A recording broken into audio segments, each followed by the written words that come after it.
Chapter 201, Black Wind Rhinoceros 3. Roar. On the ground, a large group of black wind rhinoceroses seemed to sense a threat. The leading black wind rhinoceros let out a loud roar and then started running. Boom, boom, boom. Dozens of black wind rhinoceroses ran simultaneously, making the ground tremble as if it might crack, causing the snow on the trees to fall in a flurry. Vine God! Jiang Xuan saw the black wind rhinoceroses about to escape and anxiously looked toward the divine vine. They won't get away. Buzz!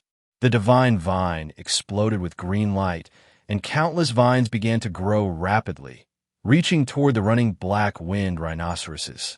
The terrifying divine power surged, alarming the black wind rhinoceroses, making them run even faster. Whoosh! A green vine caught up with the last running rhinoceros, quickly wrapping around it.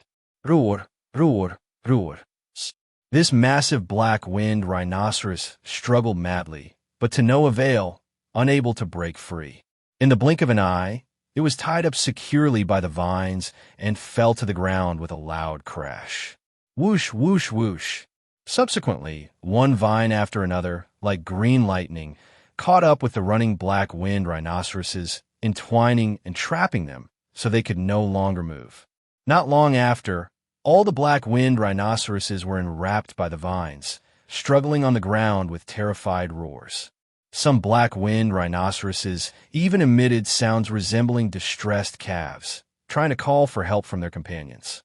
But no companions could aid them unless a rhinoceros god, no less powerful than the divine vine, appeared.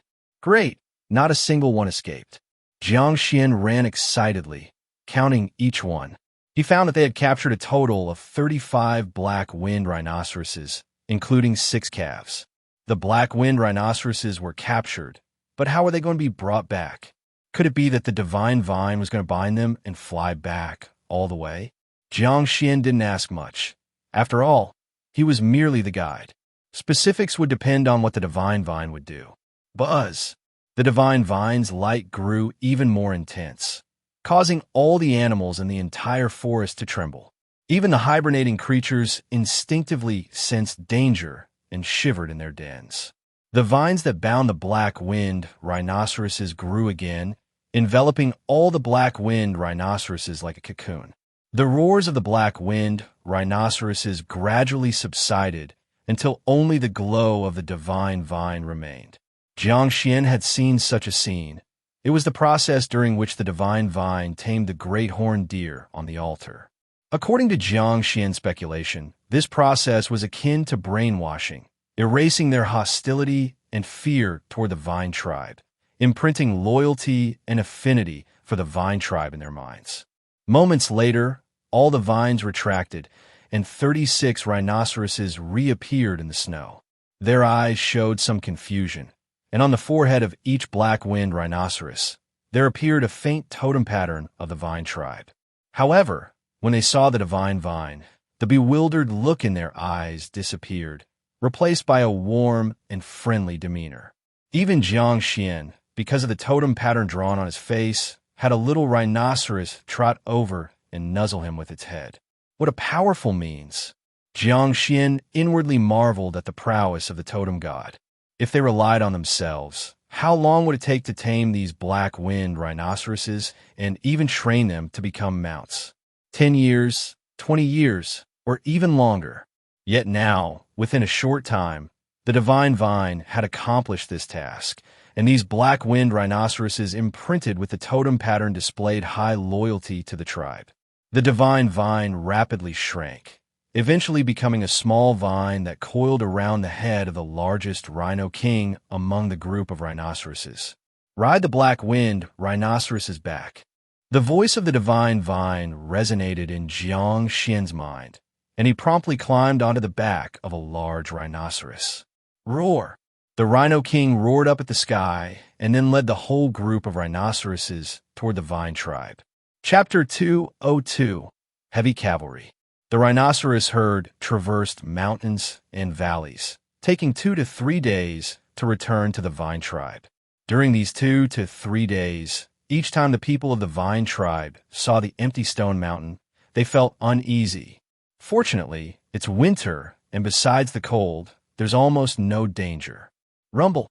After the divine vine returned to the Vine tribe, it grew larger again, then wrapped around Stone Mountain once more, falling into a deep sleep.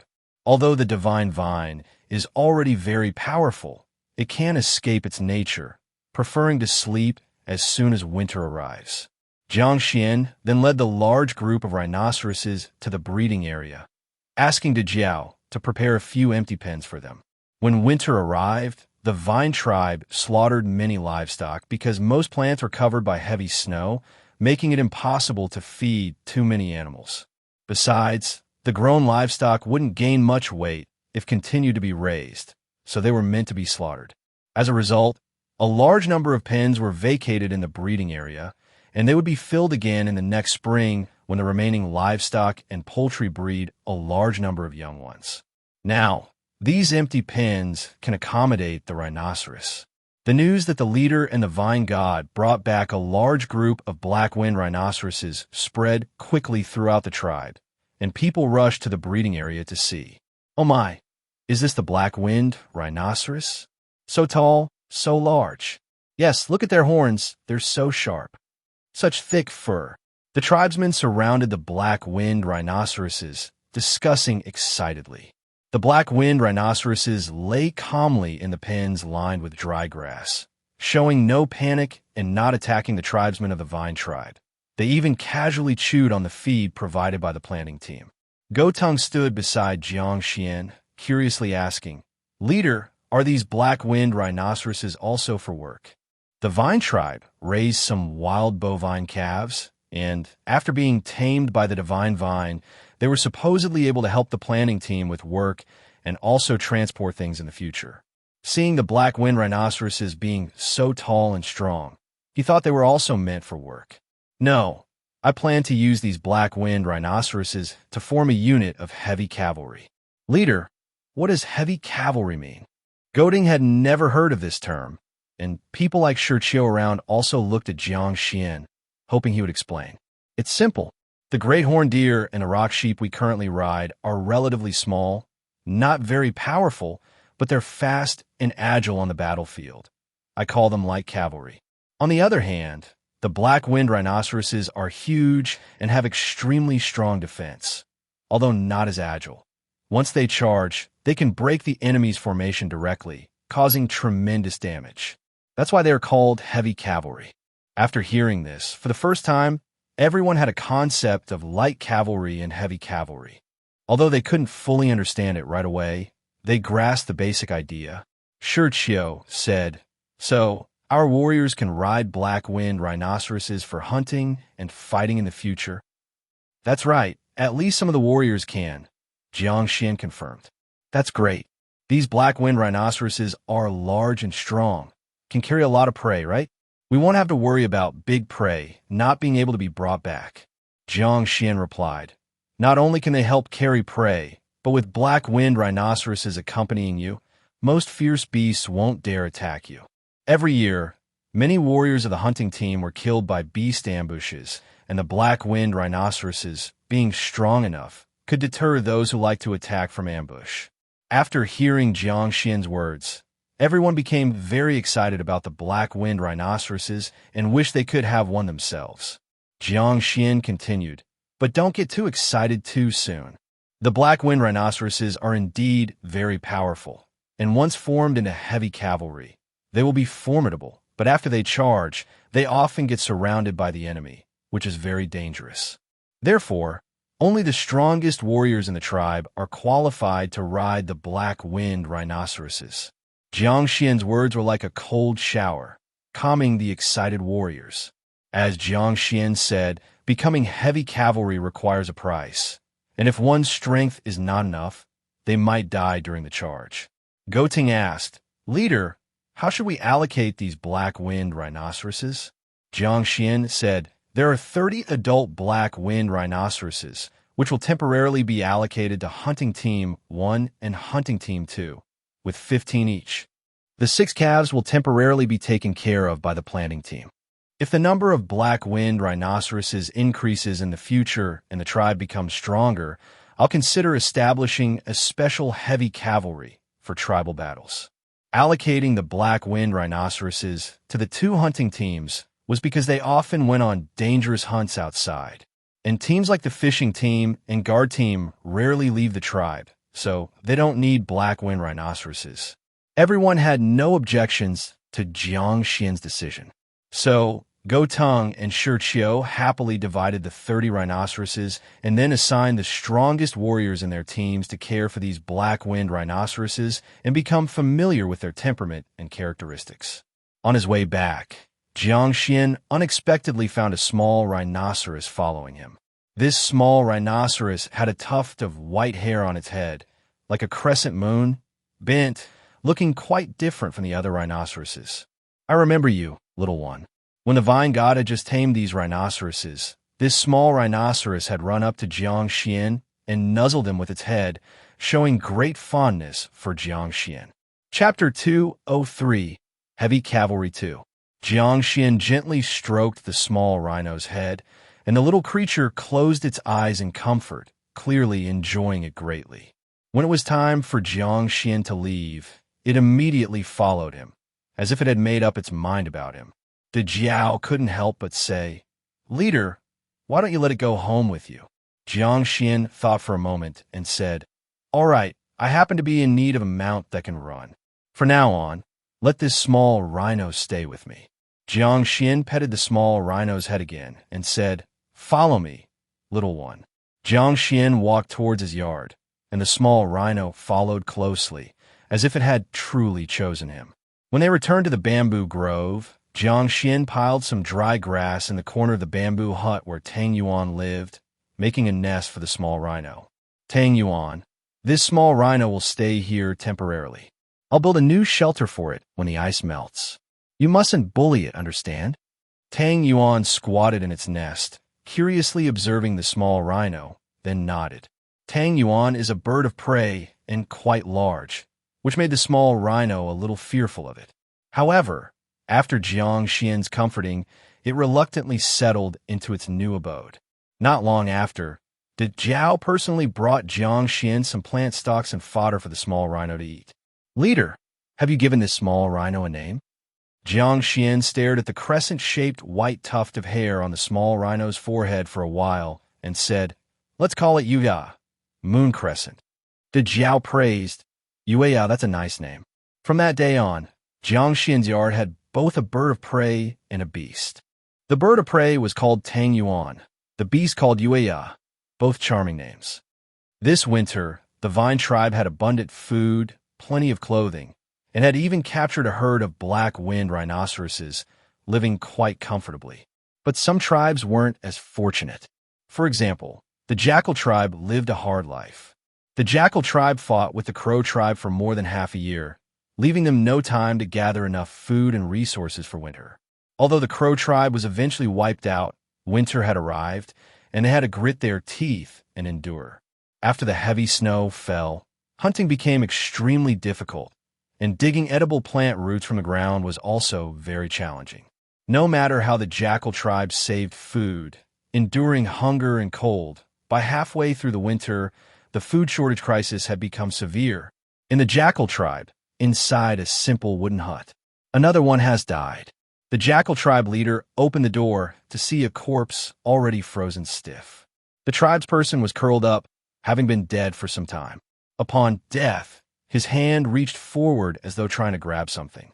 The wolf tribe leader's face was very grim, understanding that this tribesperson died due to food scarcity and the insufficient thickness of his beast-hide clothing.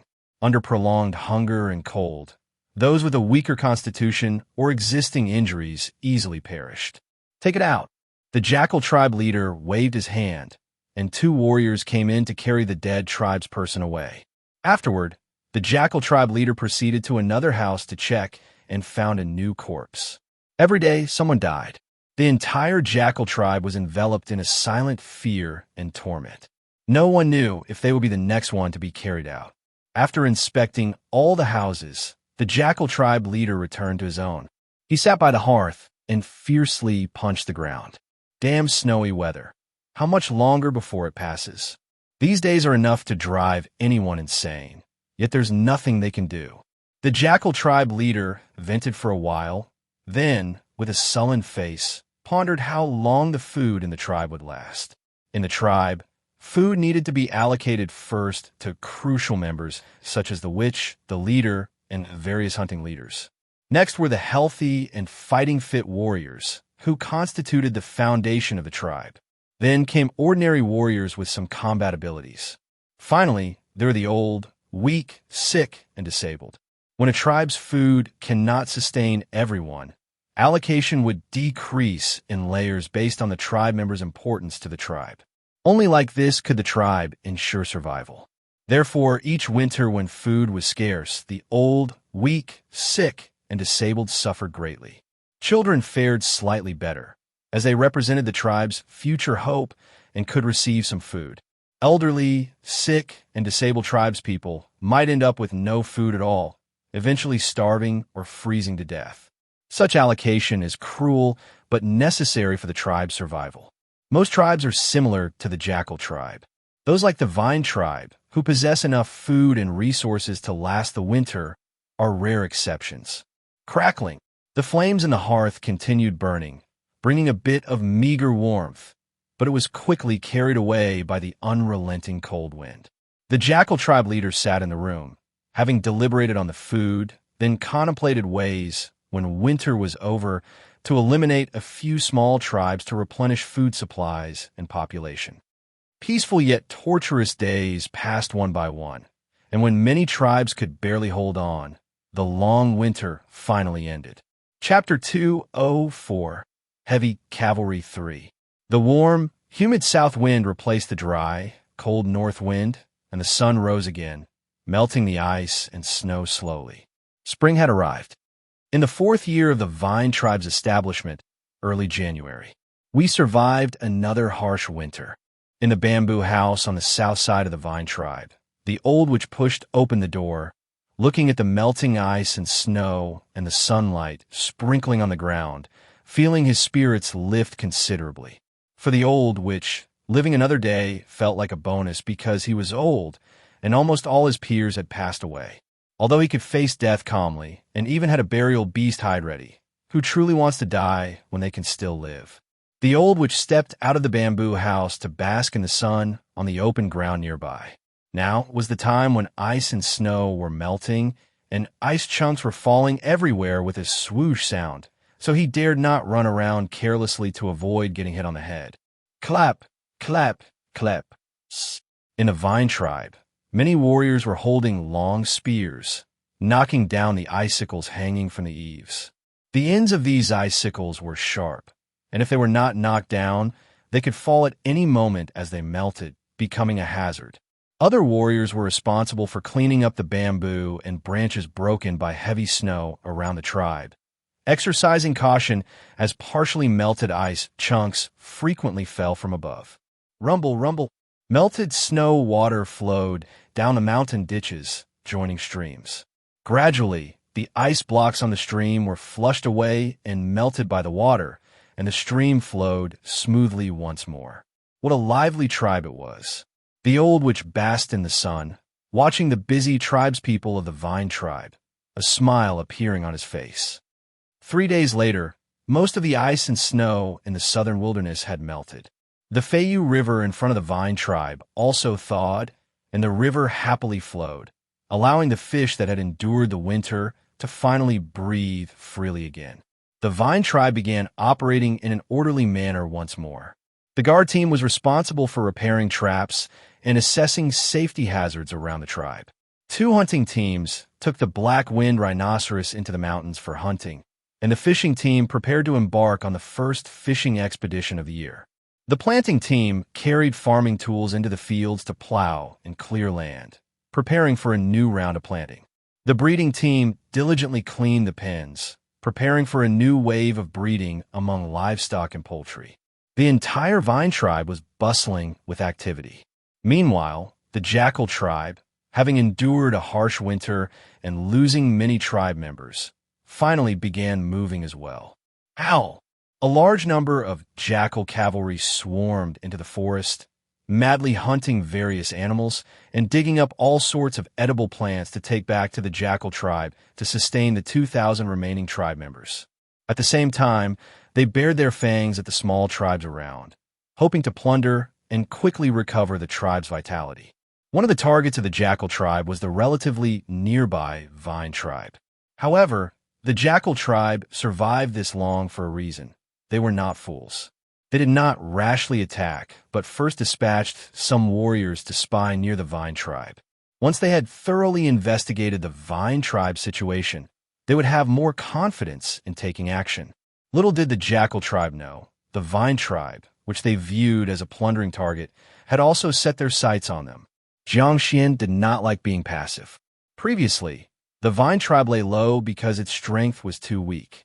But after the battle with the crow tribe, Jiang Xuan realized that the vine tribe now had a certain fighting capability.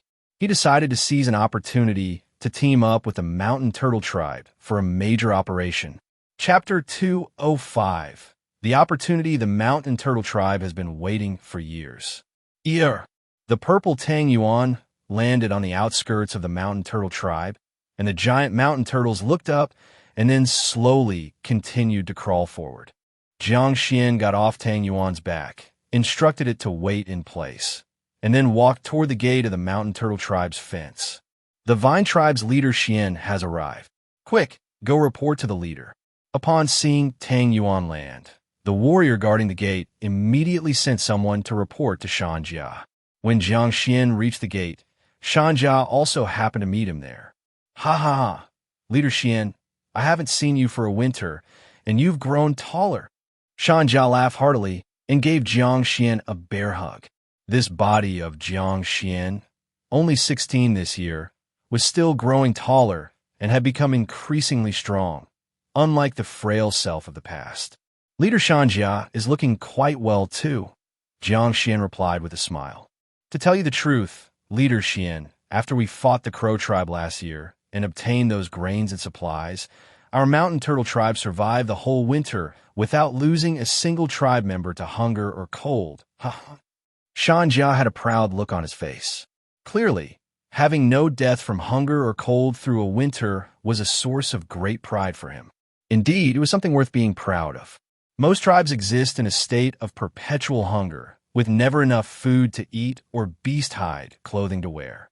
Not dying of hunger is the greatest hope for many tribe members. And if they have warm beast hide, clothing, and windproof houses, that would be even better. Jiang Xuan laughed and said, Indeed, fighting the crow tribe was quite rewarding, but we've nearly eaten up all the food in our vine tribe and are worried about it. Our mountain turtle tribe is in a similar situation, but surviving the winter is a good thing. Digging up wild vegetables and hunting more can always get us food. Come on, let's talk inside. With enthusiasm, Shan Jia led Jiang Xuan into the tribe, entering a relatively spacious wooden hut. The snow has just melted, and the mushrooms in the mushroom forest haven't grown yet. Or I could treat you to mushroom barbecue or mushroom stew. Shan Jia put some plant tubers and some beast meat into the pottery cauldron and said, For now, this is all we have to eat, freshly brought back today. At times like these, having food is a blessing. Who dares to be picky? That's true. A smile returned to Shan Jia's face, and he carefully sprinkled a little salt from a small jar into the pot, and then put it away with care. After that, while waiting for the food to cook, they finally began discussing serious matters. Actually, I came this time to discuss something important with Leader Shan Jia. Leader Xian, please speak freely. I wonder if Leader Shan Jia is interested in a big move to seize more food and supplies for the tribe. Shan Jia's heart was stirred, and his posture straightened as he stared intently at Jiang Xuan. Who would we target? The jackal tribe. Is that the jackal tribe that's been fighting the crow tribe for so long? That's right. What does Leader Shan Jia think of this target? Shan Jia didn't reply immediately, his small eyes narrowing as he weighed the pros and cons of the matter. Jiang Xuan used a stick to poke at the burning wood, making the flames burn more vigorously. Leader Shan Jia, the jackal tribe has been fighting the crow tribe for so long and just endured a winter. They are at their weakest now. If we miss this opportunity, it will be difficult to attack them in the future. Moreover, the jackal tribe is more ruthless than the crow tribe. The nearby tribes have almost been wiped out by them. Once they regain their strength, they will definitely attack further tribes. Our vine tribe and your mountain turtle tribe will not be spared. Now is the best time. You know the strength of our vine tribe. And with your mountain turtle tribe, we can certainly take down the jackal tribe, eliminating future threats. Jiang still didn't speak. In the past, he might have directly refused Jiang Xuan, as the mountain turtle tribe did not like taking risks. They never did. They preferred to guard their small piece of land. However, attacking the crow tribe last year gave them a taste of the benefits. In just one day, they gained a large amount of food and supplies. Pillaging can be addictive because resources come so quickly. Jiang thought for a long time and said, I need to discuss this with the witch. Leader Xian, please wait. All right, I'll wait here for you. Jiang Xuan knew that asking Jiang to consult the witch meant the matter was halfway to success. He believed that as the person in a tribe with the most information and wisdom, the witch would know what choice would be most advantageous. Jiang left the house, heading straight for the center of the tribe. The totem god of the mountain turtle tribe resided in the center of the tribe, and naturally, the witch of the mountain turtle tribe lived not far from the totem god, watching over the god day and night.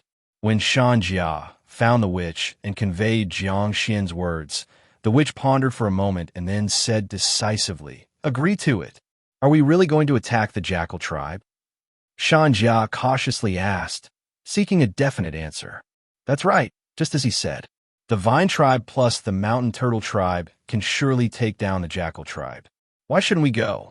The eyes of the mountain turtle tribes, which were blazing as he said, Our mountain turtle tribe has lived here for many years. Although relying on the mushroom forest, life is fairly good. There's never been much development.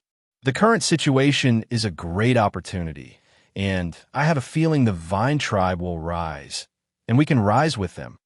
If we miss this opportunity, who knows how long it will take for our mountain turtle tribe to rise again. Shocked, Jiang asked, Witch, is the vine tribe really that powerful?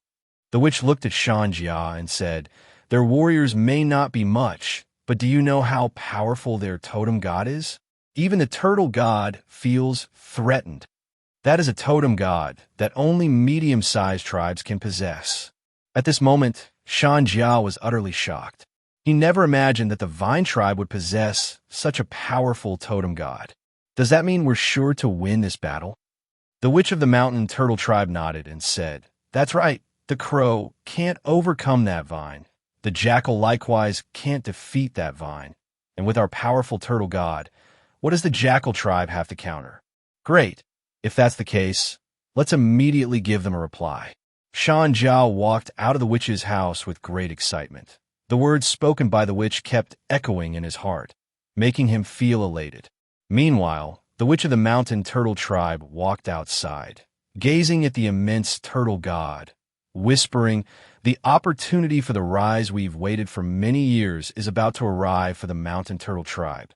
The sleeping turtle god suddenly opened its eyes, looking in the direction of the jackal tribe.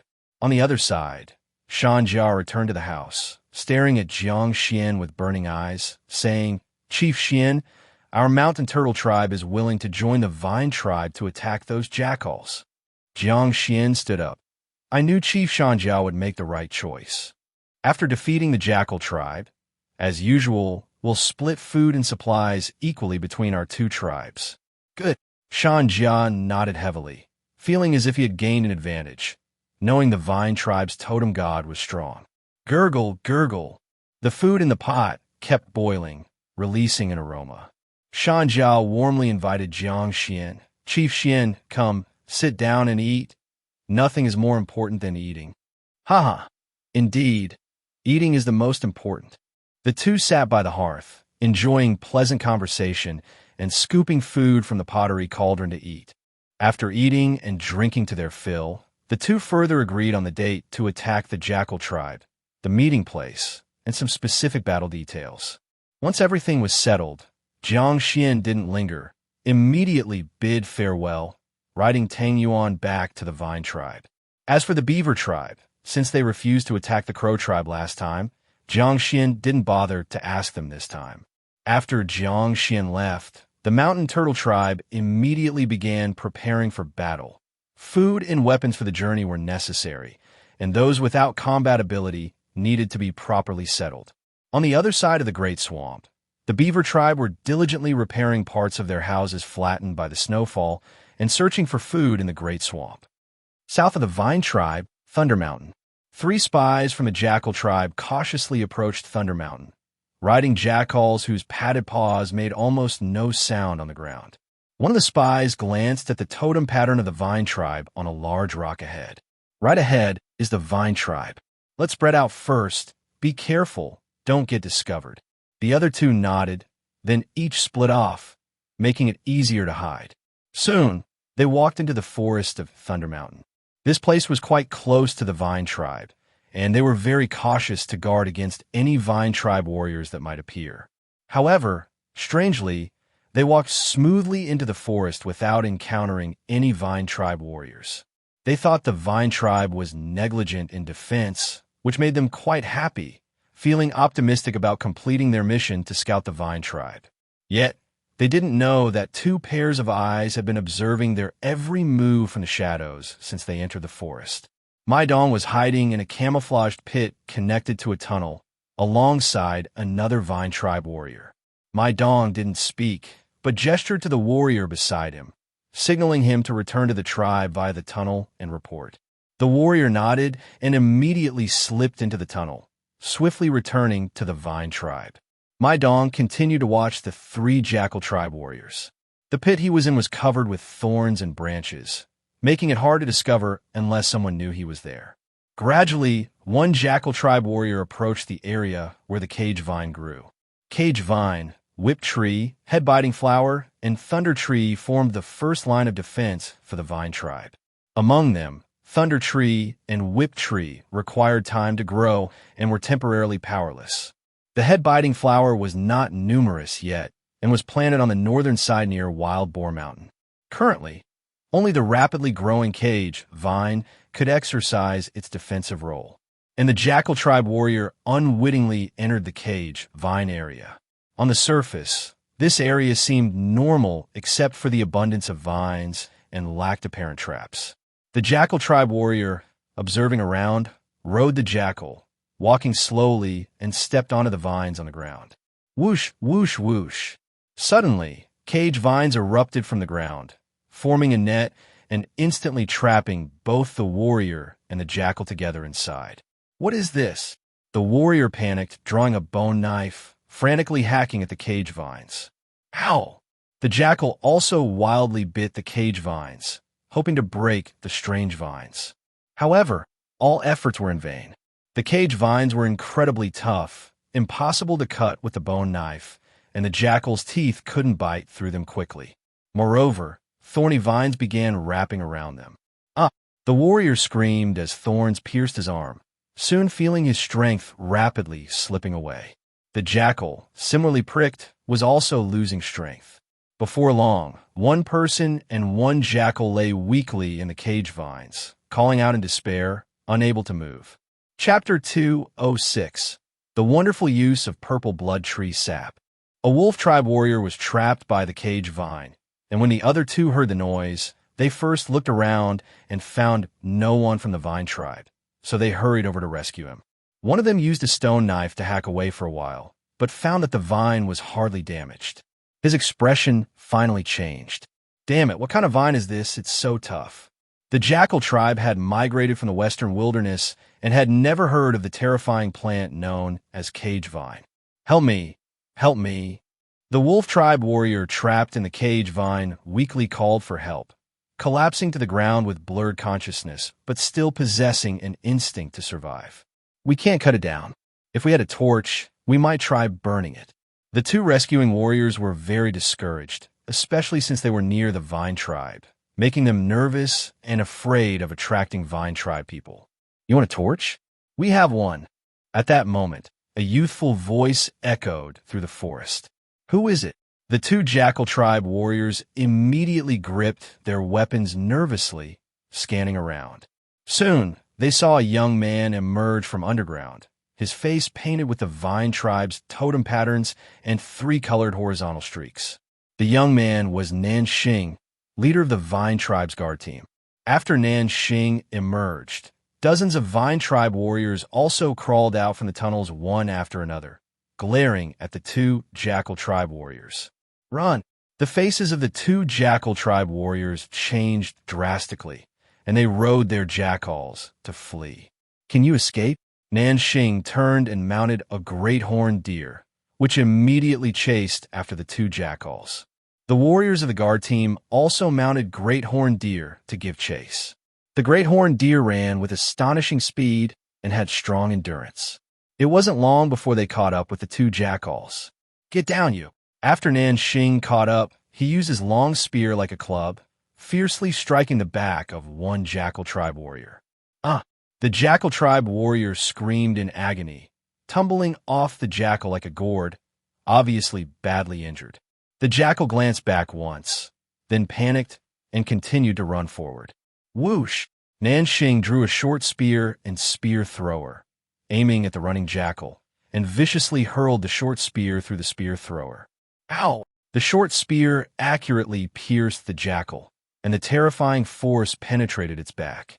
The jackal fell to the ground, losing the ability to continue escaping.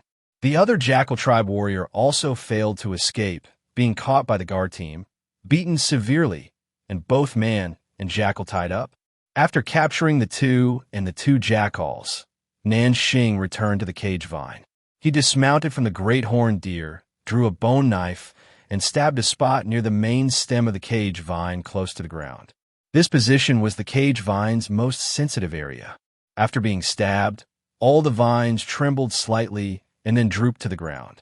Nanxing pulled out the fainted individual and jackal, calling to the guard team warriors beside him, "Tie them up." Yes.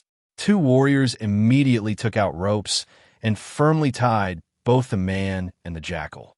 Take them all back and let the leader handle it. With a wave of Nanxing's hand, the guard team warriors led the three unfortunates and three wolves through the tunnel back to the tribe.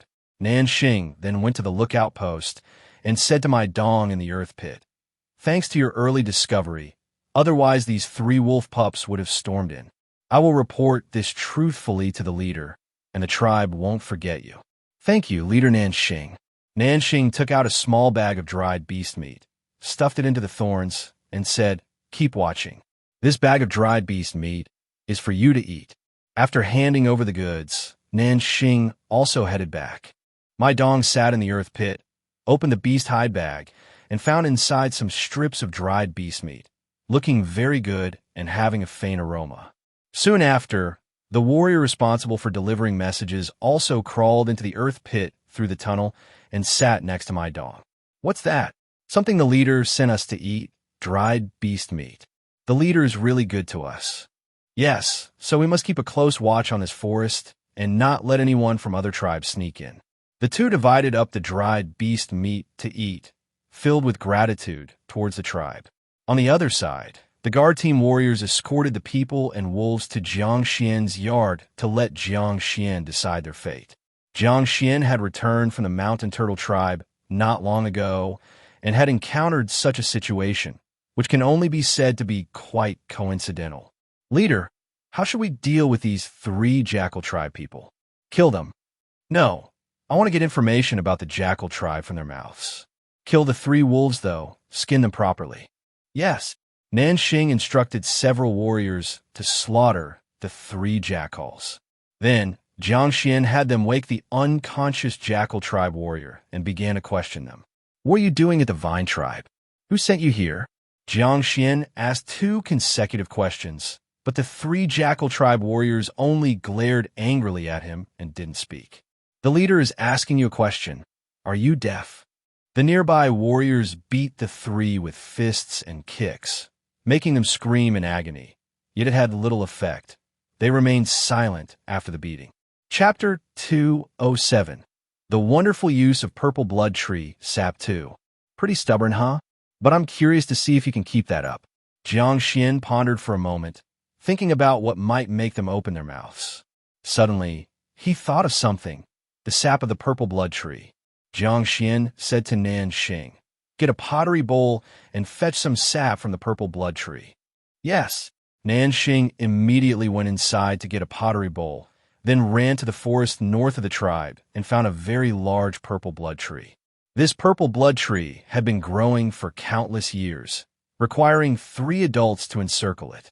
Nanxing used a stone knife to cut open the tree bark of the purple blood tree, and the red sap immediately began to flow. Nanxing held the bowl against the bark, catching the sap. There was a lot of sap from the purple blood tree. He collected almost half a bowl before the wound on the tree gradually solidified, no longer oozing sap. Nanxing carefully avoided touching the sap, then carried the bowl back to the courtyard. Jiang Xuan said, "Strip their clothes and pour the sap of the purple blood tree onto their wounds." The warrior beside him shivered upon hearing this. The purple blood tree was commonly used by the warriors of the vine tribe to make spear materials. Because it is hard in texture, grows relatively straight, and doesn't easily deform. But its sap is poisonous. If accidentally touched on the skin quickly turns red, accompanied by prolonged stinging pain. Now Jiang Xuan was going to pour the sap of the purple blood tree onto these unlucky guys' wounds, which is unimaginable torture. Soon, the clothes of the 3 Jackal tribe warriors were stripped clean, and they were pressed onto the ground. "What are you going to do? What are you going to do?" The 3 foresaw trouble and struggled desperately, but to no avail. Nanxing walked over and poured the red sap from the purple blood tree onto the first person's wound. "Ah!" The Jackal tribe warrior let out a scream, feeling like his wound was on fire, generating intense, constant pain, such terrifying torture. Seeing this, the other 2 turned pale. Jiang Xuan said, "I'll ask one more time. What are you doing in the vine tribe? Who sent you here?" Among the 3, one was enduring unbearable pain and couldn't respond. The other 2 were pale, but still didn't answer Jiang Xuan's question. Jiang Xuan said expressionlessly, "Continue to pour." "Yes." Nanxing poured the sap of the purple blood tree onto the second person's wound, who also struggled violently and let out horrific screams. With the demonstration by the first 2, the third person was almost scared to death. When Jiang Xuan looked at him, he immediately shouted, I'll tell." Jiang Xuan ordered the warrior to pull him up and took him into the bamboo forest, where he asked the previous questions again. The Jackal tribe warrior trembled all over and said, "The chief sent us to scout the vine tribe." The continuous screams in his ears made this Jackal tribe warrior not dare to withhold anything. Jiang Xuan asked whatever he knew, including the Jackal tribe's intention to attack the vine tribe, as well as their population, food, defense, etc. "You've answered well. Go rest for a while. I'll ask you again if needed." Jiang Xuan instructed Nanxing to take the Jackal tribe warrior away, find a place to lock him up, and apply some medicine to his wound to prevent him dying too quickly. He fed some pain-relieving herbs to the other 2 and then interrogated them separately, receiving similar results. Finally, Jiang Xuan used all 3 as fertilizer for the vine god. Though ruthless, to survive in this dangerous world, one often has to do cruel things. After handling this matter, Jiang Xuan immediately gathered the important members of the vine tribe and announced the plan to attack the Jackal tribe. In the bamboo house, Jiang Xuan looked at Qi Xiao, Gok Tung, Shi Qiu, and others and said, "The Jackal tribe has set their sights on us, and I estimate it won't be long before they attack. Instead of being passive, let's take the initiative and catch them off guard. I've already arranged with the Mountain Turtle tribe. 3 days from now, they will join us in attacking the Jackal tribe. Everyone, go back and prepare." After the meeting ended, everyone returned to make their preparations for battle, with no objections raised. Within the Vine tribe, Qi Xiao surely supports Jiang Xuan, even if sometimes his decisions seem a bit crazy. Others have also developed a fervent admiration for Jiang Xuan over long-term interactions, never questioning his words. Because of this, no one opposes Jiang Xuan's decisions.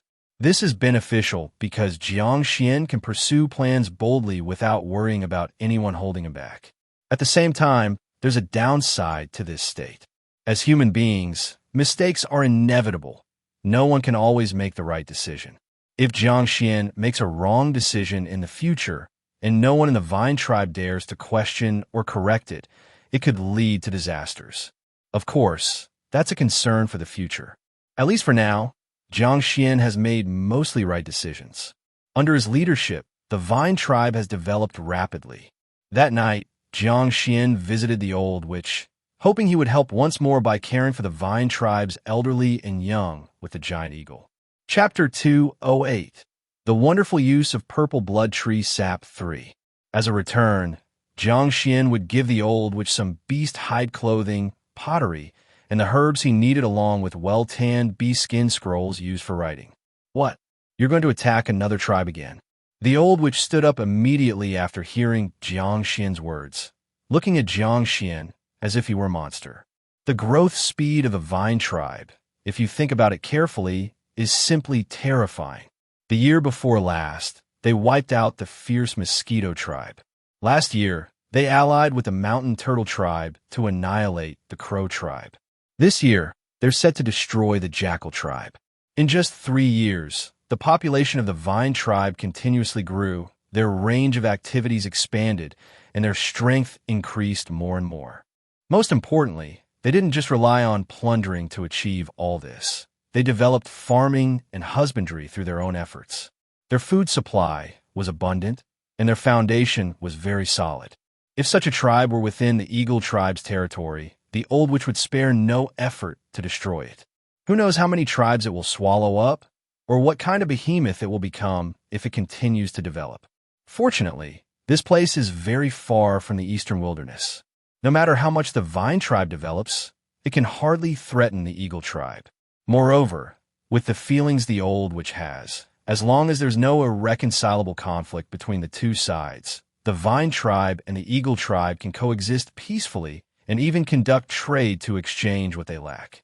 The Jackal tribe is already ready to take action against the Vine tribe. You heard the commotion just now, right?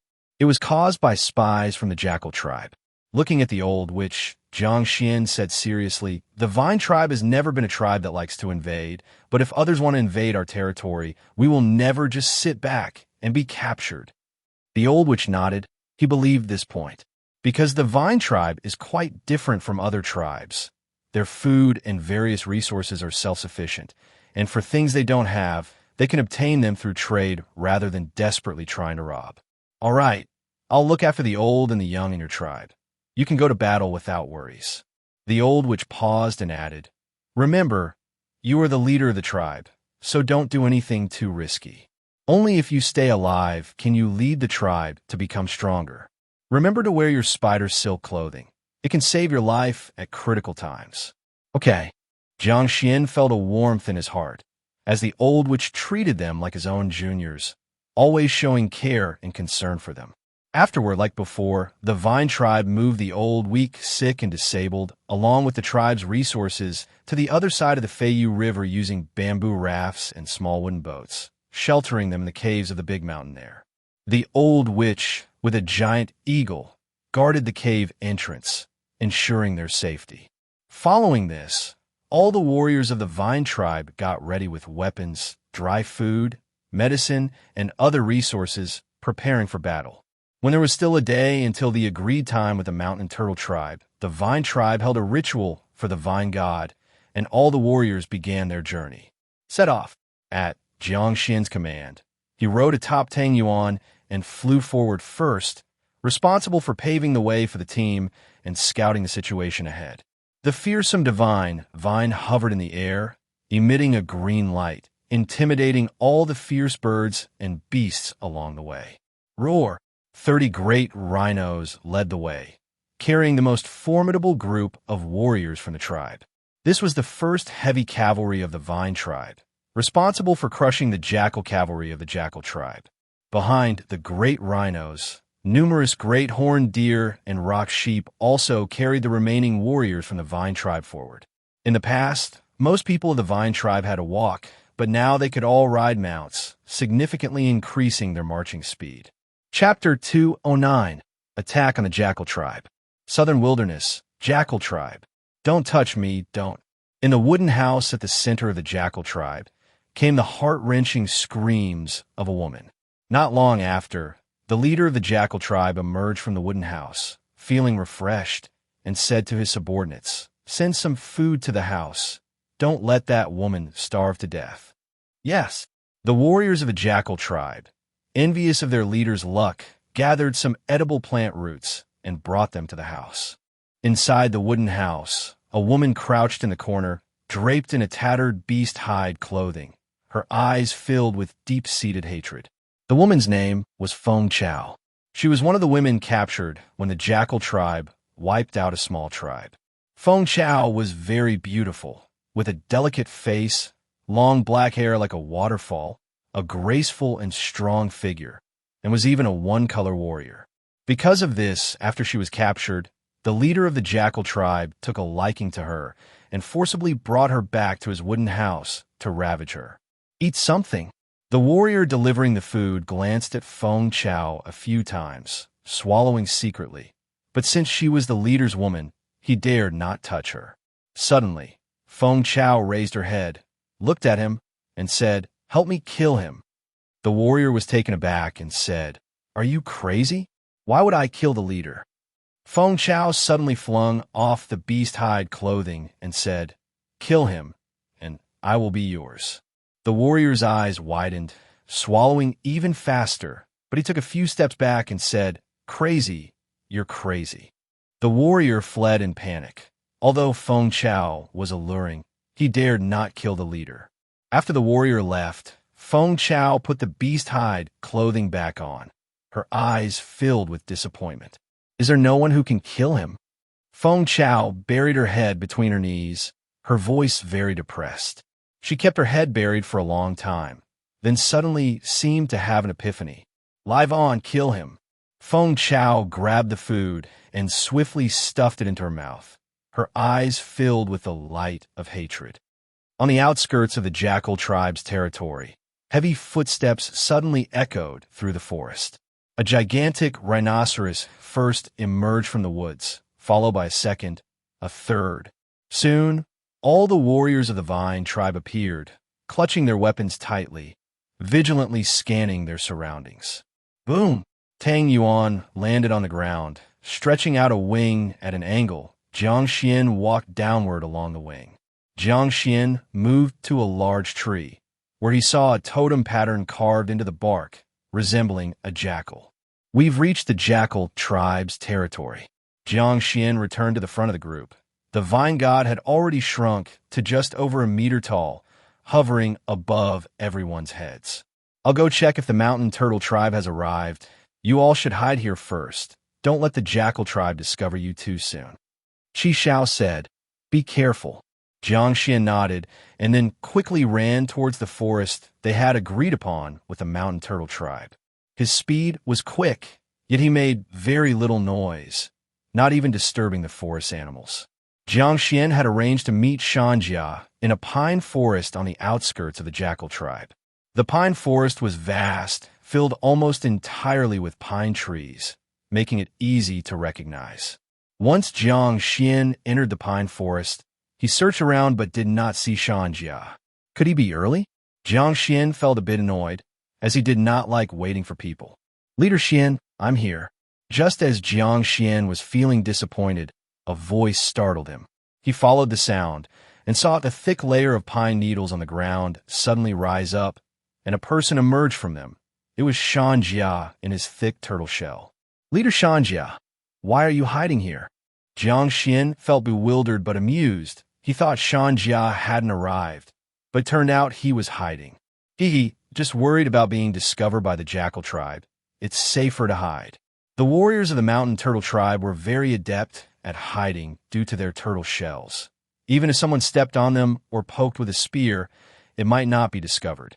"Leader Shanjia, has the turtle god and your tribe's warriors arrived?" "Yes, the turtle god has them hidden in the forest, waiting for the attack." "Good. Once you hear the horn, That means our vine tribe is starting the attack. Your mountain turtle tribe must immediately launch the offensive. Rest assured, Leader Xian will attack as soon as we hear the horn. All right, it's settled then. After reaching an agreement with Shan Jia, Jiang Xuan promptly returned along the original path to regroup with the vine tribe warriors. Shan Jia, carrying his thick turtle shell, also quickly returned to the mountain turtle tribe's hiding place. Upon returning to the forest, Jiang Xuan said to the vine tribe warriors, "The mountain turtle tribe has arrived. Everyone, check your weapons and prepare for the attack." The warriors of the vine tribe promptly inspected their weapons to ensure they were ready for battle and wouldn't lose their lives due to a poorly prepared weapon. After seeing everyone finish checking their weapons, Jiang Xuan waved and said, "Follow me." Jiang Xuan did not ride Tang Yuan, since Tang Yuan was too conspicuous in the sky. He swiftly moved through the forest. The vine tribe warriors followed closely behind. Tang Yuan hopped along with them. They stealthily advanced, entering the territory of the jackal tribe. Within the jackal tribe, the fearsome jackal god suddenly stood up. Its ears twitched, seemingly discerning the sounds within the forest. Chapter 210. Attack on the Jackal Tribe 2. Very soon, they heard a chaotic shuffle of footsteps approaching the Jackal Tribe settlement. Awoo! The Jackal God let out a long howl to alert the members of the Jackal Tribe. The Witch of the Jackal Tribe immediately rushed out of his wooden house, shouting loudly, "Enemy attack! Enemy attack!" Soon, the entire Jackal Tribe sprang into action, grabbing their weapons to prepare for the battle. All the jackals gathered together, baring their teeth and ready to bite, full of ferocity. The leader of the Jackal Tribe also couldn't care about the women anymore, grabbed his weapon, and ran, only fastening his beast-hide clothing belt hastily. Inside the wooden house, Feng Chao heard the commotion outside, and his eyes immediately lit up. She glanced around the wooden house, then picked up a curved beast bone as a weapon, gripping it tightly. But she didn't rush outside immediately, patiently waiting for an opportunity. Outside the Jackal Tribe settlement, Jiang Xuan knew they had been discovered when he heard the wolf's howl. He instantly shouted to a warrior, "Sound the horn! Quickly sound the horn!" The warrior hastily took down a twisted ram's horn from his waist, raised it with both hands, took a deep breath, and blew into it. Woo-woo! The horn sound was not only loud, but also highly penetrating, audible from a great distance. Jiang Xuan gripped his bone spear, leaped onto Tang Yuan's back, and roared, "Charge! Ee!" Tang Yuan quickly ran to a spacious area, then leaped and flew into the sky. Buzz! The vine god radiated green light all over. It first flew above the forest, then quickly expanded. Its divine power surged like ocean waves. Kill! The warriors riding rhinoceroses charged forward, wielding spears thicker and longer than anyone else's, their fighting spirit boiling. Bah! A group of towering rock sheep followed closely, carrying the warriors of the vine tribe in their charge. A large herd of great horned deer also refused to be outdone, sprinting very fast. When they reached the Jackal Tribe settlement, a fierce battle immediately commenced. "Come on, you wolf pups!" Jing Jie also rode a rhinoceros, wielding a terrifying wooden wolf tooth stick. With one swing, he smashed an incoming jackal rider, sending both wolf and rider flying. "Ah, come again!" Jing Jie rode the rhinoceros, crashing into the crowd, slaughtering wildly. The other rhinoceroses followed closely, relying on their massive size and tough hide to rampage, sending many jackals flying or trampling them. Against other tribes, the jackal cavalry had a complete advantage. But facing this group of heavy cavalry composed of great rhinoceroses, they were utterly defeated, unable to withstand. In the sky, Tang Yuan carried Jiang Xuan as they flew around, occasionally diving to grab a few people or jackals, bringing a great threat to the jackal tribe. Boom! The vine god also joined the fight. Immense vines descended from the sky, mercilessly striking the large group of warriors from the jackal tribe. Anyone hit was unlikely to survive. The jackal god was furious. It leapt up, and opened its blood-red mouth to bite the vine god. Thwack, thwack! However, what greeted it was a barrage of more than a dozen thick vines, hitting the jackal god as it screamed miserably, flung off to the side, crashing heavily to the ground, breaking dozens of large trees. After taking this beating, the jackal god immediately understood that the strength of this divine vine far exceeded its own. But this was the jackal tribe's territory. If it ran now, the jackal tribe would be done for. The jackal god didn't want to abandon this tribe, so it braced itself for the fight against the vine god, while calling out towards the tribe, urging the members of the jackal tribe to flee. The witch of the jackal tribe couldn't believe his ears upon hearing the god's instructions. Well, had the jackal tribe ever run away? However, as he hesitated, the other side of the jackal tribe erupted in shouts of battle cries. Rumble, rumble! The turtle god charged out like a bulldozer, leading a swarm of giant turtles in a reckless advance, even more irrational than those rhinoceroses. With enemies on both sides, even if the jackal tribe wanted to escape, it was challenging. Xuan, clad in thick turtle shell and riding on the back of a giant turtle, rushed directly into the battlefield. When he saw Tang Yuan diving down, he excitedly shouted, "Leader of the Vine tribe, I'm here." Jiang Xuan laughed heartily when he looked back from Tang Yuan's back. Leader Xuan indeed keeps his promise. Let's fight together then. As Tang Yuan descended to low altitude, Jiang Xuan jumped off its back and quickly rushed to Xuanji's side, leaping onto the back of the giant mountain turtle. The two tribe leaders, along with a monstrous giant mountain turtle with incredible defense, charged into the jackal tribe center. Standing on the giant mountain turtle's back, Jiang Xuan scanned the battlefield for a moment and located the position of the jackal tribe's leader. The jackal tribe's leader was very conspicuous as he rode the tallest red jackal, frantically directing others among the crowd. He didn't charge to the front himself. Despite being a robust four-color warrior, he was afraid of dying. After Jiang Xuan focused on the leader of the jackal tribe, he instantly said to Xuanjia, "The jackal tribe's leader is over there. Let's go and kill him together." All right. Xuanjia immediately directed the giant mountain turtle to charge that way, knocking aside countless jackal cavalry along the route. When the giant mountain turtle reached the front of the jackal tribe leader, Jiang Xuan and Xuanjia struck simultaneously, two long spears thrusting left and right towards the jackal tribe leader. Chapter 211. Attacking Jackal Tribe 3. The jackal tribe leader reacted quickly as well, rolling off the jackal's back to evade. But Jiang Xuan had no intention of letting him go. Jiang Xuan jumped down from the mountain turtle's back and charged straight at the jackal tribe leader. "Hey, Leader Xuan." Though Xuanjia didn't really want to leave the giant turtle, he couldn't just stay on its back now that Jiang Xuan had charged forward, could he? Reluctantly, Xuanjia jumped to the ground, gritted his teeth, and chased after Jiang Xuan. Clap, clap, clap. Many of the jackal tribe warriors immediately attacked Xuanjia, who squatted down suddenly, pulling his head and limbs into his massive turtle shell, reacting with incredible speed. All kinds of weapons struck against the thick turtle shell, but were of no use at all. Once they finished their round of attacks, Xuanjia immediately stood up, sweeping his spear horizontally, blood splattering everywhere. On the other side, Jiang Xuan's fighting style was much simpler and more brutal. He swung the hefty bone spear with a fierce momentum, ensuring that no one could get close to him. Very soon, Jiang Xuan advanced near the jackal tribe leader. He swiftly drew a short spear from his back and forcefully hurled it at the jackal tribe leader. Whoosh! The short spear, infused with immense power, flew like lightning towards the jackal tribe leader's head. The jackal tribe leader had already noticed the commotion here, so when Jiang Xuan threw the spear, he immediately ducked down onto the jackal's back, narrowly dodging the spear.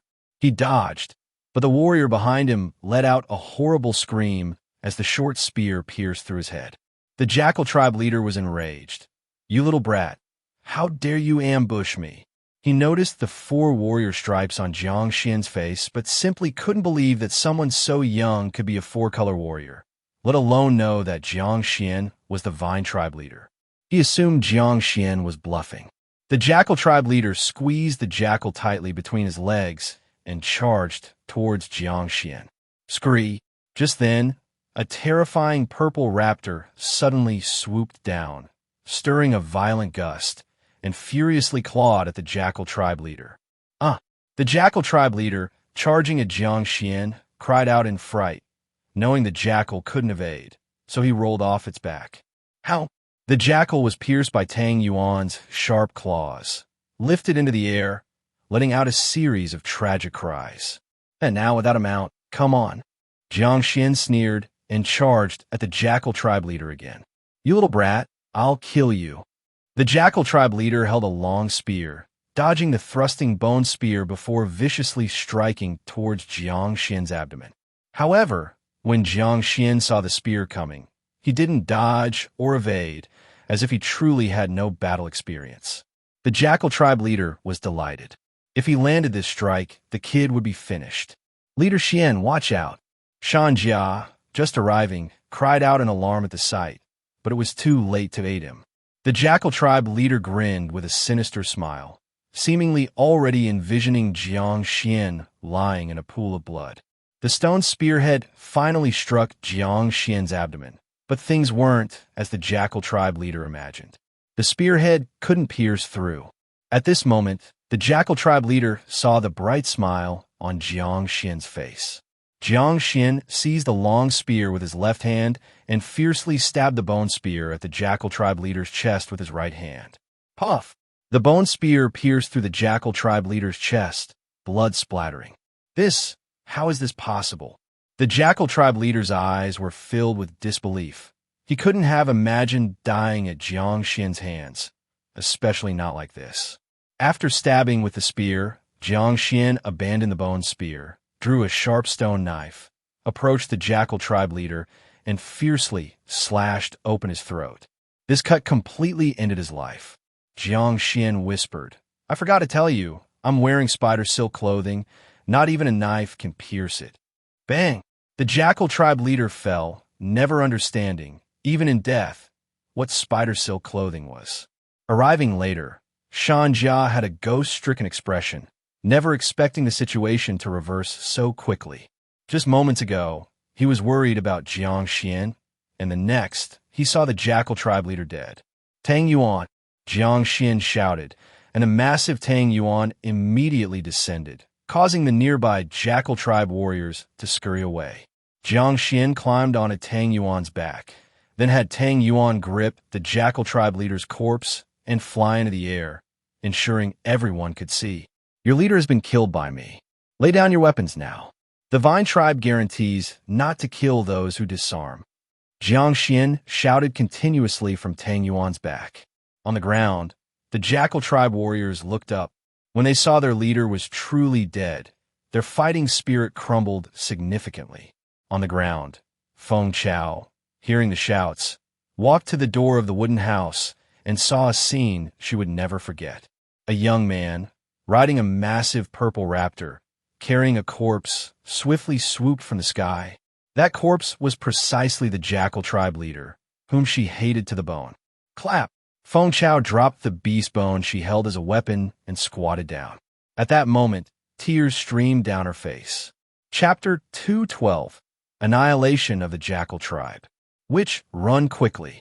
Under the protection of the warriors, the witch from the Jackal Tribe hurriedly fled into the forest. However, they had not run far when a group of warriors from the Vine Tribe appeared ahead. This squad of warriors was all riding great horned deer, led by a woman. She was the witch of the Vine Tribe, Qi Shao. Give up struggling, you cannot escape. Qi Shao's expression was very calm, as if she were doing something trivial. Are you also a witch? The witch of the Jackal Tribe keenly sensed Qi Shao was different from the other warriors. She had the aura of a witch. That's right, I am the witch of the Vine Tribe. Qi Shao admitted frankly. The witch of the Jackal Tribe gritted his teeth and said, Since we are both witches, let's see whose witchcraft is stronger. The witch of the Jackal Tribe immediately began chanting incomprehensible witchcraft spells. As he chanted, The eyes of several warriors from the jackal tribe gradually turned red, and a fierce aura started spread. Qi Xiao, however, did not chant any spells. She pulled out a short spear, held her breath, and then suddenly threw it at the witch of the jackal tribe. Shoo! The short spear was imbued with terrifying power, flying at an incredible speed. A warrior from the jackal tribe saw the short spear flying over and tried to block it with his long spear. However, the speed of the short spear far exceeded his expectations, and he failed to intercept it. Puff! The chest of the witch from the jackal tribe was pierced, and his chanting stopped. The witch of the jackal tribe looked at Qi Xiao in disbelief, as if he wanted to accuse her of not using witchcraft. Qi Xiao calmly said, "I forgot to tell you, besides being a witch of the vine tribe, I'm also a three-color warrior." Puff! The witch of the jackal tribe spat out a mouthful of blood and then unwillingly fell to the ground. He intended to use witchcraft to defeat Qi Xiao, but did not expect Qi Xiao to kill him like a warrior, dying with regrets. Charge! Qi Xiao raised the stone spear, and the great horned deer immediately rushed forward, with the warriors of the vine tribe following closely behind. Soon, the warriors protecting the witch of the jackal tribe were also killed. Qi Xiao walked over to the witch of the jackal tribe, pulled out the short spear, wiped it clean, and put it away. Crafting a stone spearhead is not easy, and turning it into a short spear is also difficult. Qi Xiao did not want to waste it after just one use. The witch of the jackal tribe also carried 2 beast hide bags, which Qi Xiao picked up. She opened the first beast hide bag, finding various medicinal powders and some strange items inside. She then opened the second beast hide bag, which contained many beast skin scrolls. Qi Xiao casually opened one scroll and saw some with scripts and drawings. The battle was not over yet, and Qi Xiao had no time to examine further. She quickly tied the 2 beast hide bags together, placed them on the back of her great horned deer, and continued leading the warriors into battle. After the witch and the leader of the jackal tribe both fell, the battle was utterly one-sided, with no suspense left. The jackal god was also helplessly attacked by the vine god and the turtle god. In a last attack on the crow tribe, because the crow god could fly and the turtle god could not, it could only rampage on the ground with giant mountain turtles, unable to aid the aerial combat. This time, attacking the jackal tribe, where the jackal god could not fly, it could finally help. Boom! The enormous turtle god, like a small mountain, charged swiftly at the jackal god bound by the vines. The back of the turtle god had many sharp, diamond-shaped spikes, which were highly destructive.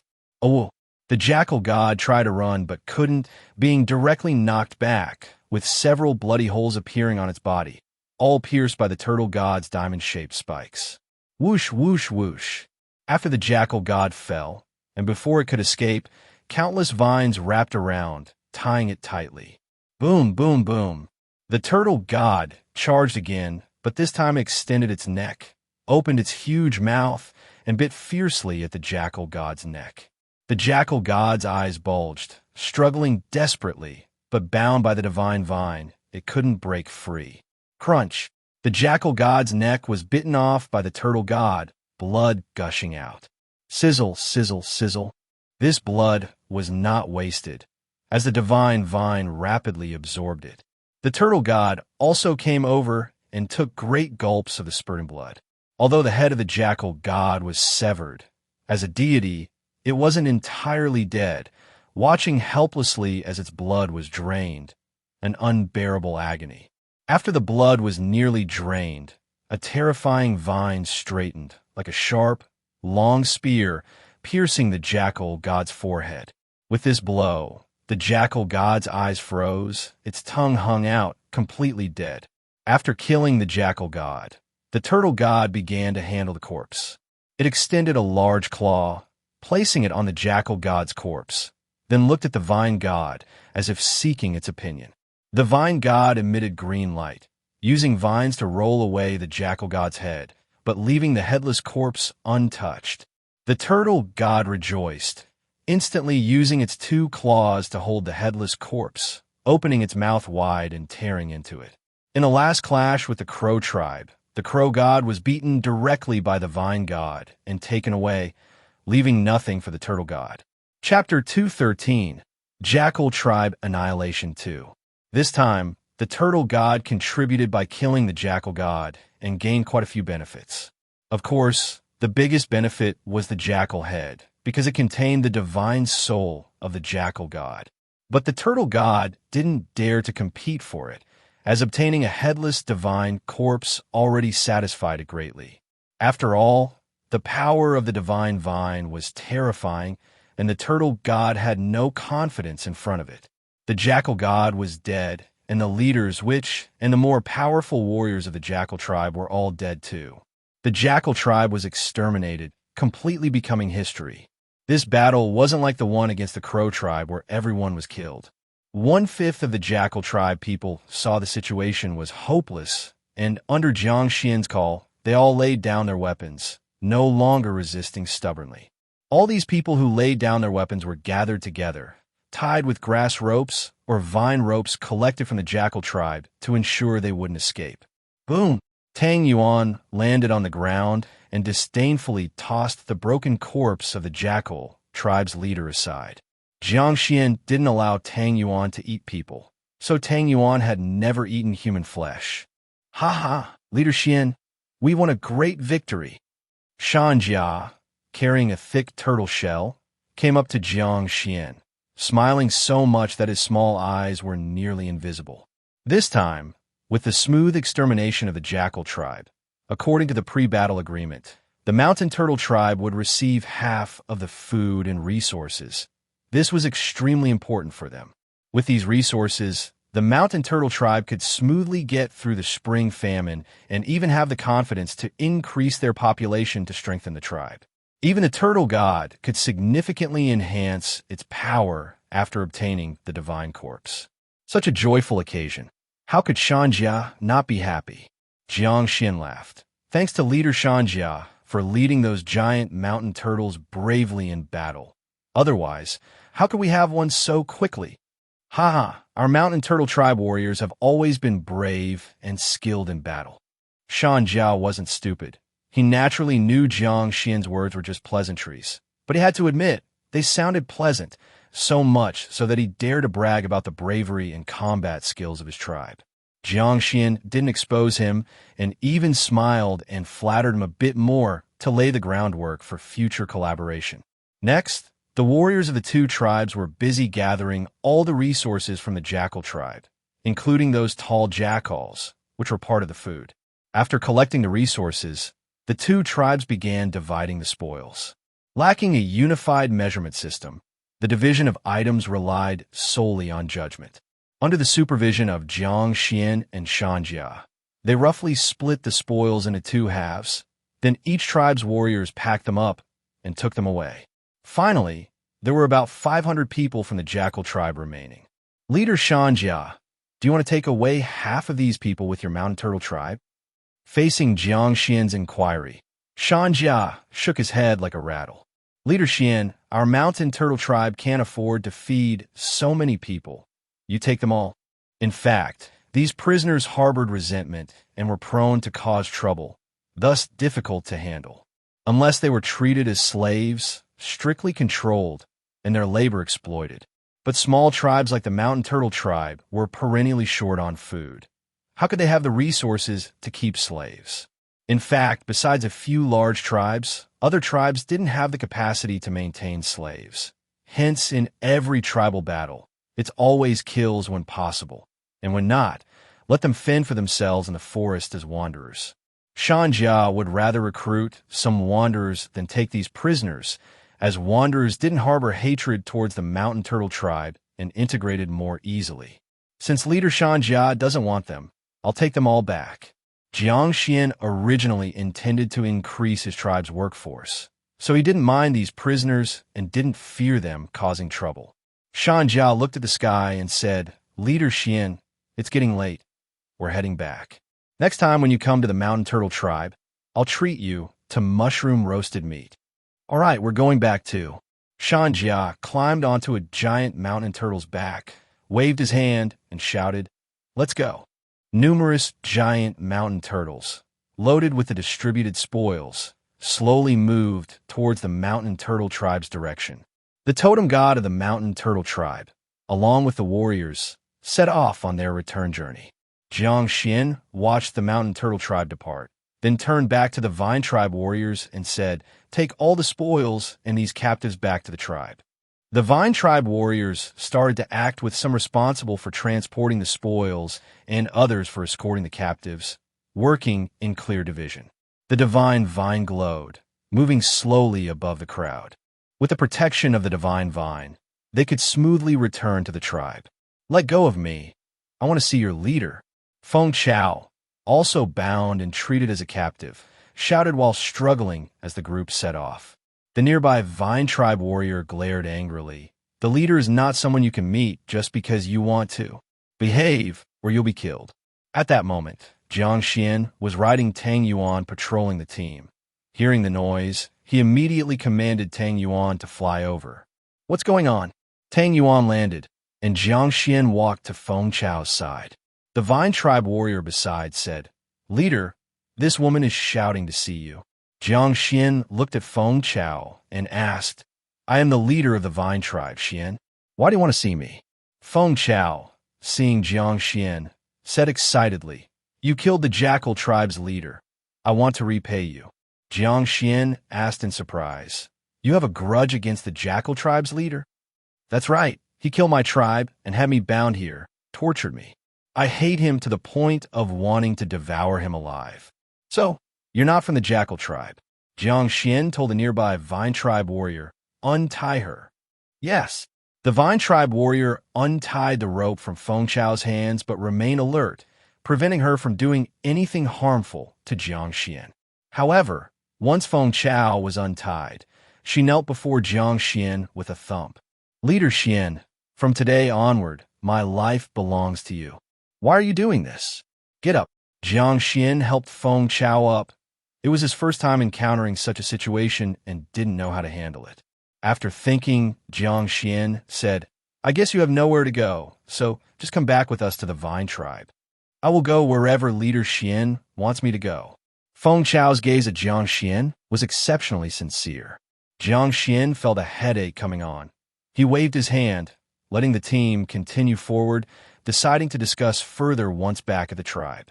Due to carrying many prisoners, the team's speed slowed significantly, taking 3 days to return to the vine tribe. Upon return, the first task was to bring back the tribe's people who were hiding in caves back to the tribe settlement, along with all the grain, resources, and other things. The second task was how to deal with these captives, because these captives currently harbored hatred and hostility towards the vine tribe. Letting them live directly in the tribe settlement was certainly not viable. There couldn't always be guards against them. Directly having the divine vine brainwash them was also not feasible, as Jiang Xuan had asked the divine vine. Animals can be easily tamed through brainwashing, because animals don't have many thoughts in their minds, akin to a blank slate. Directly imprinting the vine tribe mark would naturally make them inclined and loyal to the vine tribe. But humans are different. Their brains are too developed with many thoughts. If those people were forcibly brainwashed, their intelligence would be damaged, resulting in potentially nothing more than a group of idiots, which wouldn't be of much use to the vine tribe. Ultimately, Jiang Xuan pondered and decided to send them to the other side of the Feiyu River. Across the Feiyu River was a place where the vine tribe had built many wooden houses and cultivated fields during their refuge. Sending the captives there provided not only a place to live, but also plenty of work for them to do. Moreover, these captives wouldn't know how to handle rafts or wooden boats to cross the river. Even if they attempted something, the damage they could cause would be very limited. Having made the decision, Jiang Xuan immediately dispatched people to escort all the captives to the other side of the Feiyu River, with 50 warriors assigned to guard them. The only exception was Feng Chao, as she was not from the Jackal tribe and could be treated as a new wanderer joining the Vine tribe. Of course, her desire to follow Jiang Xuan closely was unfulfilled, as Jiang Xuan couldn't allow someone unknown to him to stay close. "It's time to eat." Across the Feiyu River, at the shout of a warrior from the Vine tribe, Over 500 captives who were working dropped their tools and rushed towards the eating area. These captives were assigned various tasks: cutting trees to build houses, reclaiming land to plant grains and vegetables, digging ditches, paving roads, gathering wild vegetables. The work was not easy, though not life-threatening. It was even more exhausting than hunting. Initially, the captives all had various thoughts. But after a day's hard labor, their stomachs were empty, their minds were blank, and they only wanted to fill their bellies quickly and take a good rest. Each person gets a bowl and a pair of chopsticks. No snatching and no grabbing food with your hands. Otherwise, don't expect to eat tonight. Jiang Xuan stood before the captives and, in a rather blunt manner, made them line up, then handed out bowls and chopsticks, personally serving them food. The food from the pottery cauldron was mostly wild vegetables and tuber-like grains, with no meat and not abundant in quantity, just enough to fill the captives half full. Winter had just passed, and even though the Vine tribe was relatively well off with food, suddenly having to feed 500 more people was not an easy task. Therefore, allowing these captives to eat until half full, so they have energy to work the next day, was already quite good for them. After serving the food, the captives were dumbfounded at the chopsticks in their hands. They didn't know how to use these two sticks. Jiang Xuan also picked up a pair of chopsticks, skillfully pinching them in hand, opening and closing them to demonstrate to the captives. Pay attention. These are called chopsticks, used for picking up food. This is how you use them. Jiang Xuan picked up a piece of wild vegetable from a pottery bowl, demonstrated to the captives, and then put it in his mouth. Of course, you have just arrived at the Vine tribe, so expecting you to immediately know how to use chopsticks is impossible. No worries, you can start like this: clutch the chopsticks together, bring the bowl to your mouth, and scoop the food in. This method is simple enough, right? Jiang Xuan demonstrated again, grabbing the two chopsticks together, a method that didn't require opening and closing them. Relatively simple. Remember, don't grab the food with your hands, or else you won't be eating tonight. In the Vine tribe, learning to use chopsticks was a rule set by Jiang Xuan for all newcomers of the tribe. Soon, the captives with grim faces clumsily began learning to use chopsticks, but mastering these two small sticks was not so easy. Eventually, most captives adopted the simplest method, clutching both chopsticks together like sticks to scoop food from bowl to mouth. Learning to use chopsticks was just the first rule of the Vine tribe.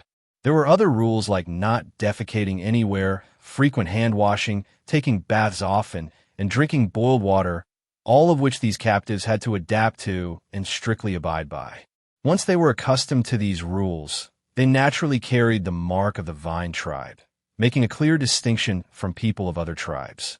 These rules were not only beneficial for physical health, but also subtly influenced every person in the Vine tribe. After finishing an awkward meal, the captives were divided by gender and made to bathe. The tribal warriors of the Vine tribe brushed each of them with rough bristle brushes, the water washing off of them black, showing just how dirty they were. After the bath, the captives could finally sleep in the wooden houses. Due to the large number of people, there were not enough beds in the wooden house, just dry grass spread on the ground. The captives had no demands, quickly falling asleep on the dry grass. However, due to their recent traumatic experiences, they almost exclusively had nightmares, many crying in their dreams. After a night's sleep, no matter if they wanted to or not, they had to continue working the next morning. Such days would continue for a long time until they truly joined the Vine tribe and became members of it. In the first few days, there were also several captives who attempted to escape. Inevitably, these people were killed, their bodies hung in the woods as a warning to others. While the methods might seem cruel, without such actions, it would be difficult to intimidate the captives, leading to more trouble in the future. Only by using a carrot-and-stick approach could these people gradually become loyal. This was a relatively long process, requiring patience and time.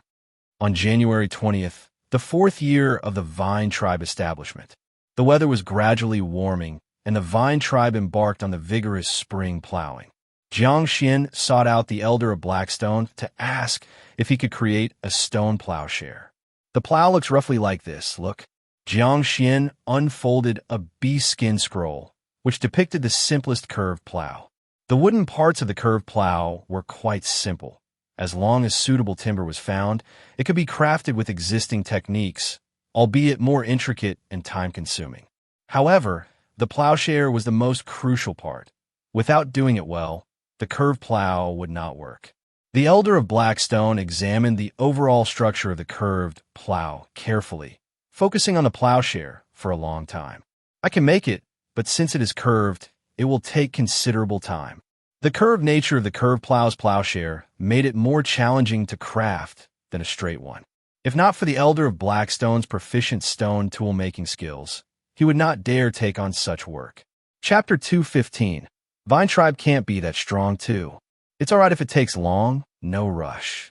Our cattle haven't grown up yet. Just work on it when you have time. Jiang Xuan paused, then asked, "Can this plow handle be made?" The plow handle is a carpenter's task, but Jiang Xuan had seen Elder Blackstone make wooden handles for weapons, so he believed Elder Blackstone could handle some carpentry. Indeed, Elder Blackstone nodded and said, "No problem. That's wonderful." Jiang Xuan beamed with joy, feeling like he had found a treasure. "Later, I'll have the Jiao deliver a freshly killed unicorn bird to you, for a taste of the novelty." Jiang Xuan understood that for such skilled stone artifact masters, offering them some privileges was very necessary. Elder Blackstone did not refuse. He worked based on his skills, accepting whatever the tribe provided him, without demanding extras or being picky. By the way, Jiang Xuan sat close to Elder Blackstone and asked, "Have you considered taking on apprentices? Such exquisite craftsmanship. It'd be a shame if it's not passed on." Elder Blackstone was silent for a moment, then said, "I once had 2 apprentices, but they died in battle when the tribe was annihilated." Speaking of these 2 apprentices, Elder Blackstone's eyes were somewhat somber and melancholic, showing he had deep feelings. Jiang Xuan comforted him. "They have gone to accompany the totem god you had before." Elder Blackstone nodded, then focused on grinding his stone tools, producing a SCRRR sound. "I'm open to accepting apprentices, but I'll choose the individuals myself." "No problem. Please feel free to pick. If you find suitable candidates, I'll certainly have them become your apprentices. It'd be best to take on several. Our tribe is growing, and we're increasingly short of stone tools." "All right." After agreeing, Elder Blackstone stopped talking, burying himself in polishing the stone tools. He was not a talkative person. Having resolved 2 concerns, Jiang Xuan didn't linger and left Elder Blackstone's place after saying goodbye. He first went to the breeding area, instructing the Jiao to select a plump unicorn bird, clean it, and deliver it to Elder Blackstone. Then, he checked the growth of several wild cattle calves. The shoulder height of the calves had reached about 1 meter, with horns growing approximately 30 centimeters long, making them look very robust overall. These calves were tamed by the vine god, being very docile and obedient without needing nose rings. However, for the next generation of calves, nose rings would be needed because it's not possible for the vine god to do this all the time. Ultimately, they must handle it themselves. Calves without nose rings are hard to control and can become very temperamental. Once grown up, even ordinary warriors struggle to control them. Once these calves have matured, the curved plow should also be almost ready to be used for farming. Jiang Xuan felt relieved. Farming without cattle isn't complete and is too inefficient. With the addition of cattle, the productivity of a vine tribe will greatly increase, allowing them to sustain more people through agriculture. Scree. Just as Jiang Xuan was inspecting the breeding area, suddenly, sharp bird cries echoed from the sky. Jiang Xuan looked up, seeing 12 large blackbirds flying towards the vine tribe from afar. Tang Yuan, who was scavenging from afar, quickly flew back upon seeing the situation, standing watchfully by Stone Mountain, keeping an eye on those blackbirds. The giant eagle remained calm, still sprawled in the giant eagle nest, resting with its eyes closed. The newly joined warriors of the Vine tribe thought it was an invasion from other tribes, nervously gripping their weapons. No need to be tense. They aren't enemies. It's the traveling team from the Black Teeth tribe. Jiang Xuan asked everyone to put down their weapons, avoiding being mocked by the people of the Black Teeth tribe. The traveling team from the Black Teeth tribe is a group specifically for trade, riding on giant black-toothed birds, traversing the southern wilderness to buy and sell goods, acting as primitive merchants. Before long, the 12 black-toothed birds landed one after another. Since the fields hadn't been planted yet, these black-toothed birds landed on the spacious farmland. Is this the Vine tribe? We haven't come to the wrong place, have we? The leader of the traveling team, Wu Yu, dismounted from the black-toothed bird. Seeing the orderly rows of houses, ponds, farmland, and many clan members of the Vine tribe, he felt incredulous.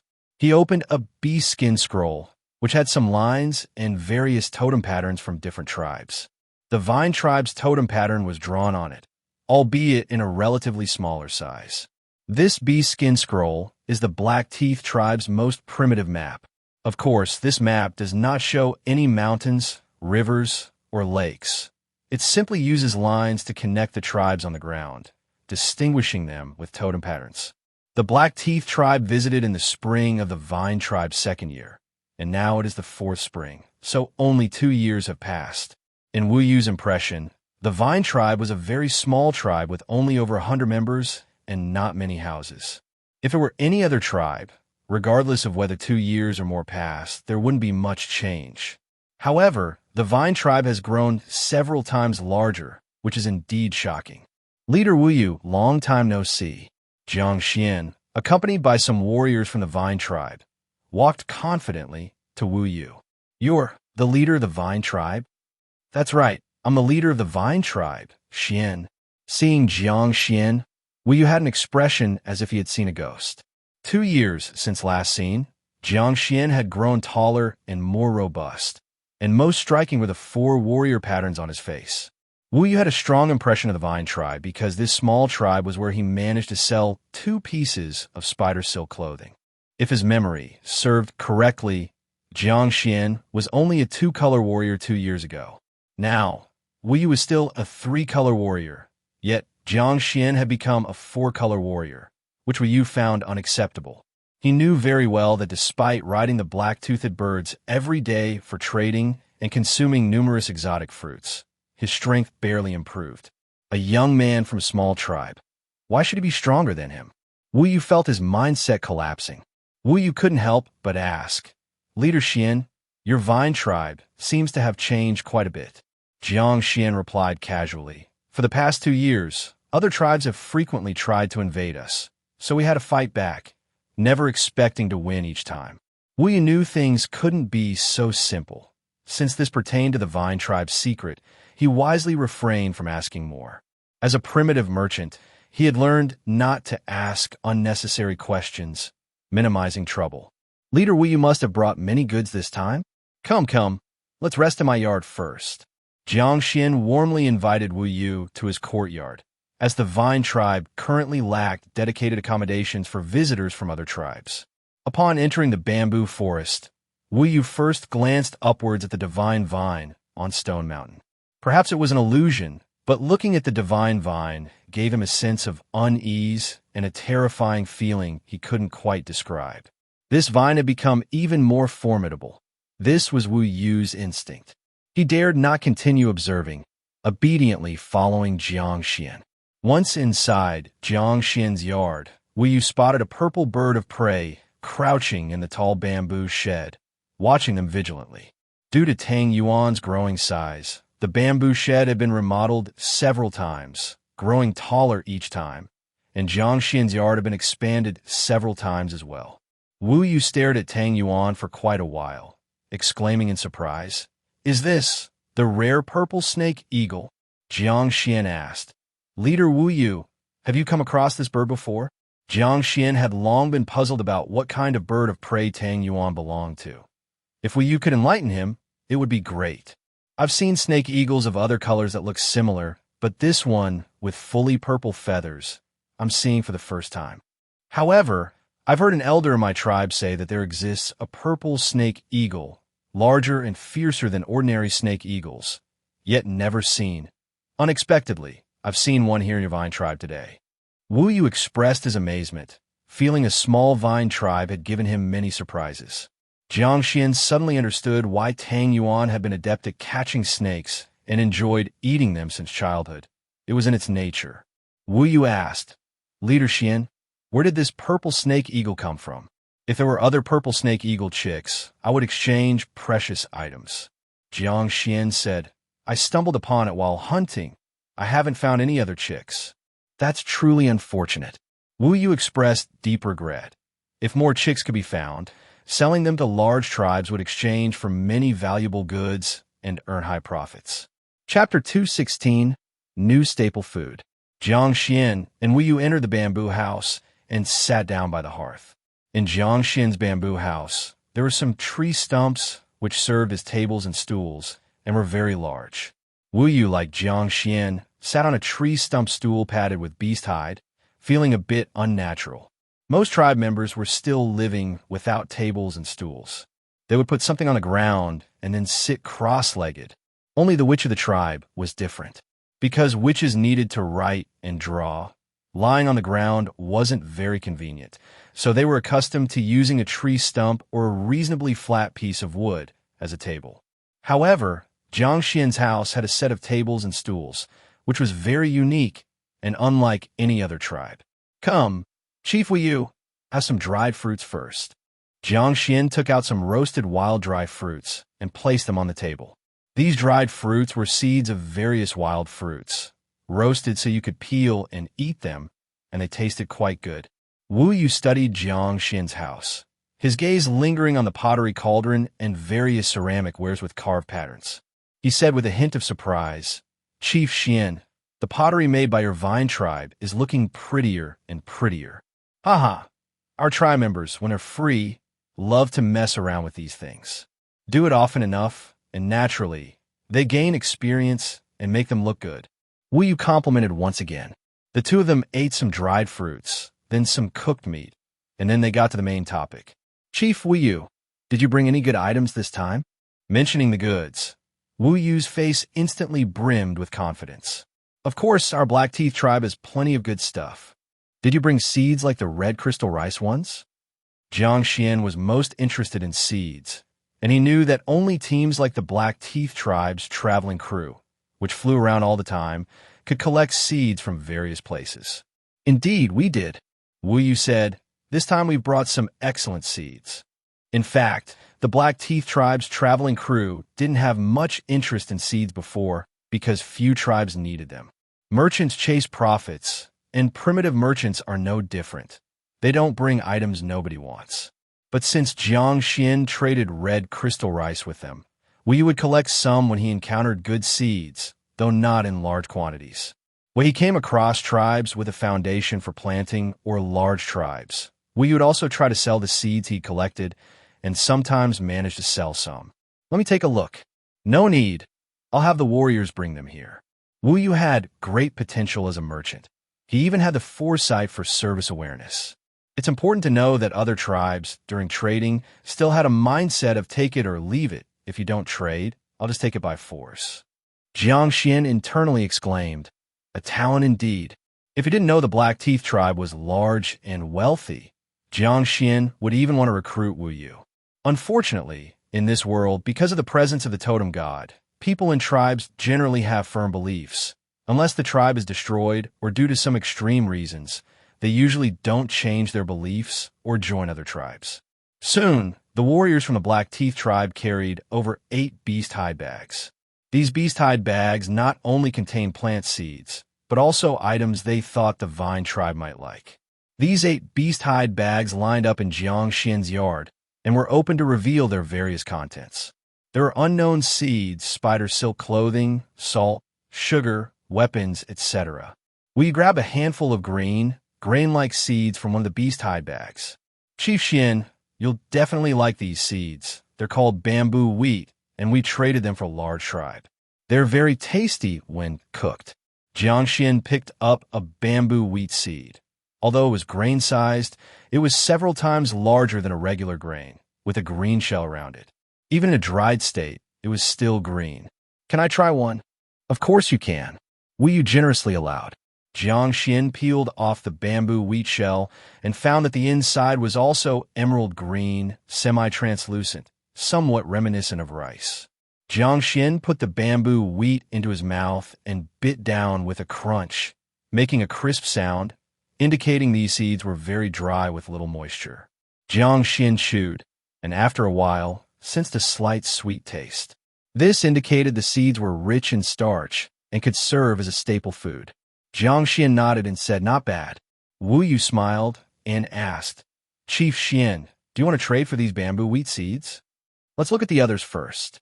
Jiang Xuan didn't immediately agree because he knew that if he showed urgency in wanting bamboo wheat, Wu Yu, this sly merchant, would definitely seize the chance to raise the price. On the contrary, if he acted indifferent, then Wu Yu wouldn't dare set too high a price, for fear Jiang Xuan would give up on the trade. Although Wu Yu had some business acumen, facing Jiang Xuan, who was shaped by the shopping wave, taking advantage wasn't easy. Wu Yu was a bit taken aback, evidently not expecting Jiang Xuan's reaction. Nevertheless, he wasn't discouraged and soon introduced other seeds to Jiang Xuan. Wu Yu picked up a small bag of granular reddish-brown seeds and said to Jiang Xuan, "These are red vegetable seeds. When a red vegetable grows, it stands over half a person high, much like a small tree.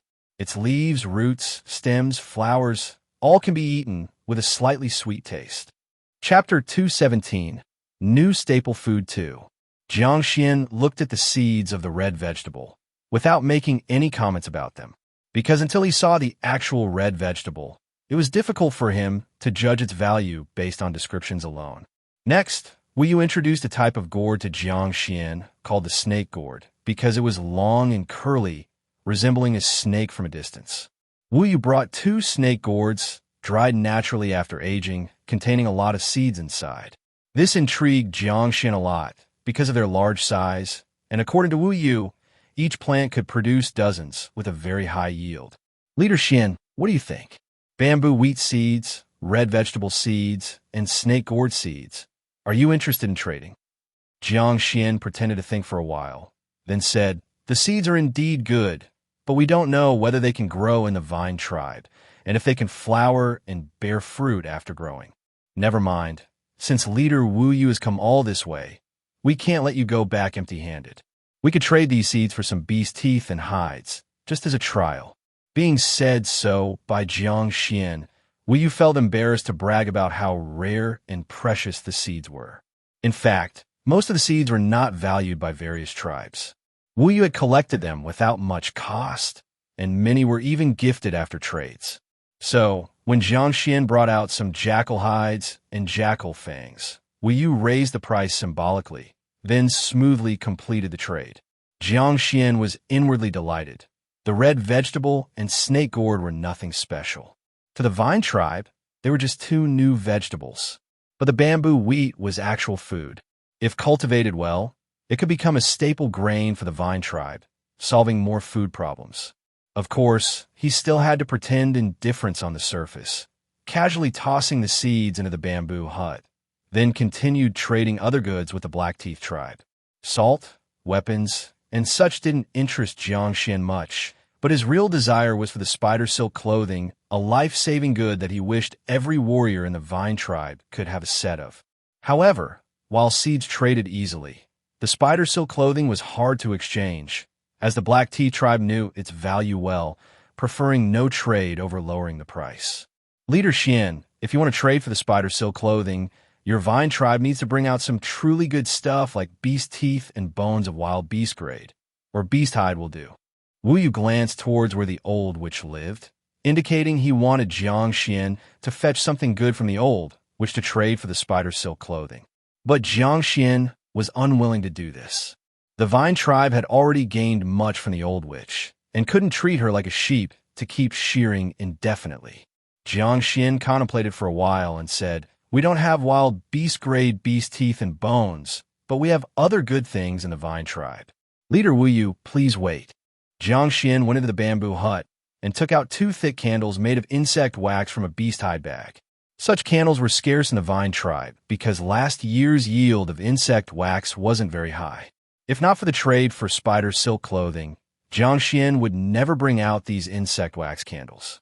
Leader Wu Yu, do you recognize this? Jiang Xuan presented the thick candle to Wu Yu. Wu Yu took a candle as thick as an arm and smelled a faint fragrance, exclaiming in surprise, "Insect wax from the rock sheep tribe." That's right, it's insect wax from the rock sheep tribe. But now I call it candle because it can illuminate at night with very stable light. Jiang Xuan returned to the bamboo hut, lit an insect wax candle, and then walked over to Wu Yu. Leader Wu Yu, look. Wu Yu stared at the huge candle for a while and found, just as Jiang Xuan said, it burned very steadily. Phew! Jiang Xuan blew out the candle and said, Leader Wu Yu, I don't need to say much about the value of insect wax, do I? It illuminates and can heal, truly a great item. 1 candle for 2 pieces of spider silk clothing. Wu Yu hurriedly waved his hands, saying, No, 1 candle is not worth 2 pieces of spider silk clothing. Jiang Xuan said, Leader Wu Yu, look, such a thick candle can be lit for many nights. Trading for 2 spider silk clothing is not a loss. If you take the insect wax candles to other tribes, their witches will surely love them. But Wu Yu still shook his head, saying, Even so, 1 candle can only exchange for 1 piece of spider silk clothing at most. The two of them went back and forth, but Wu Yu was adamant about 1 candle for 1 piece of spider silk clothing. Evidently, such items as spider silk clothing were also very rare and valuable, not inferior to insect wax. Reluctantly, Jiang Xuan said, 1 candle for 1 piece of spider silk clothing is still too little. How about adding some other goods? Is that okay? Wu Yu asked, What additional goods does Leader Xuan have in mind? Jiang Xuan pointed to small beast hide bags containing sugar on the ground and said, Add 2 bags of sugar. This sugar was white and block-shaped. According to Wu Yu, it was traded from a medium-sized tribe. The medium-sized tribe raised a type of honey insect, which during certain seasons would produce a large amount of sugar, solidifying into blocks for the tribe to consume and trade. In this barren world, sugar and salt were the 2 most beloved things for the tribe's people. Chapter 2:18, New Staple Food 3, Especially Sugar. After eating it, people feel happy, and the tribe members especially love it. However, obtaining sugar is not an easy task. The simplest and most dangerous method is to find a beehive and forcibly take the honey. The bees in this world are not easy to deal with. They are large, have great attack power, and are highly poisonous. With 1 small mistake, they can sting a person to death. Aside from honey, most tribe members can only eat some overly ripe wild fruits to get the feeling of eating sugar. Of course, there are always exceptions to everything. For example, Wu Yu mentioned that this medium-sized tribe can obtain sugar by raising honey insects. Wu Yu pondered for a moment and felt that insect wax indeed has relatively high value. Also, Jiang Xuan brought large pieces of insect wax, which can be traded for quite good items in those large tribes. Thinking of this, Wu Yu gritted his teeth and said, 1 piece of insect wax for 1 piece of spider silk clothing and a bag of sugar. If this still can't trade, then forget it. Jiang Xuan felt this was indeed Wu Yu's bottom line, so he nodded and said, All right, let's trade as you said. Jiang Xuan handed 2 pieces of insect wax to Wu Yu and then took 2 pieces of spider silk clothing and 2 bags of sugar. The trade completed smoothly, and both sides breathed a sigh of relief. Jiang Xuan picked up a piece of white sugar from the beast hide bag, broke off a small piece, and put it into his mouth. A sweet taste brought a great sense of pleasure, even a feeling of happiness. Jiang Xuan casually asked, What do these honey insects eat? Wu Yu recalled and said, Seems like they eat tree leaves. I see those honey insects like to cling onto the leaves. Jiang Xuan continued, Can you dig some saplings from this tribe and bring back some honey insects? Wu Yu, being clever, immediately understood what Jiang Xuan intended. Leader Xuan, you want to raise honey insects yourself to produce sugar? Without denying it, Jiang Xuan said, Just think this honey insect is quite fascinating and want to try. Wu Yu thought for a moment. Next time I go to that tribe for trading, I'll discuss it with them, but if they're not willing, there's nothing we can do. Well then, thanks to Leader Wu Yu. When Jiang Xuan encounters good items, his first thought is whether the vine tribe can manage to make them. As for the result, that's up to luck. As for the Black Teeth tribe's traveling team, as long as there's a profitable venture, they're willing to take it on. This is the nature of merchants pursuing profit. Regarding whether the vine tribe can produce sugar, they're not very concerned. Sugar has always been a scarce commodity. With one more tribe producing sugar, the Black Teeth tribe can gain even more profits. After concluding the trade with Jiang Xuan, Wu Yu then took the goods to the old witch. He brought many precious herbs and some rare items, knowing the old witch likes these. Indeed, the old witch picked some herbs and some unseen items in exchange for beast bones and beast teeth from fierce beasts. All right, let's head to the next tribe. Wu Yu didn't stay long at the vine tribe. After finishing the trade, he prepared to leave. Leader Wu Yu, remember the honey insects and trees. Jiang Xuan stood in front of the black-toothed bird, reminding Wu Yu. Don't worry, I remember. Wu Yu waved to Jiang Xuan, then rode the large black-toothed bird to prepare for takeoff. Chirp! 12 black-toothed birds carried the Black Teeth tribe's expedition team and goods, flew into the sky one after another, and quickly disappeared until they vanished beyond the horizon. Chapter 219. Want to learn? I'll teach you. Western wilderness by a small river. Huff, huff, huff. Huameng sat on the ground, panting heavily, with 2 wounds on his body still bleeding. On the ground, dozens of corpses lay scattered, their blood staining the dry soil. Leader, take off the beast hide clothing. I'll treat your wounds.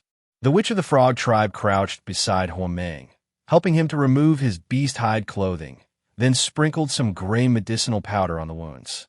The powder touching the wounds caused brief, intense pain, making Huameng clench his fists and inhale sharply. Bear with it, it'll be over soon. After pouring the powder, the Witch of the Frog tribe wrapped his wounds with a type of peeled soft bark to stop the bleeding. The powder was very effective, and Huameng's body was strong, so the bleeding soon stopped. Huameng looked towards the riverbank, where the limbs of a black giant frog lay stiff. Huameng's gaze turned somber. That giant frog had accompanied him for a long time, but died today due to a battle with another tribe. When the frog tribe migrated, there were over 500 people, but now only over 200 remain with half lost. The giant frogs that followed them also mostly died, and since they were constantly migrating, even if they laid eggs, they would be left in the waters along the way. This means that once a giant frog dies, there's temporarily no way to replace it.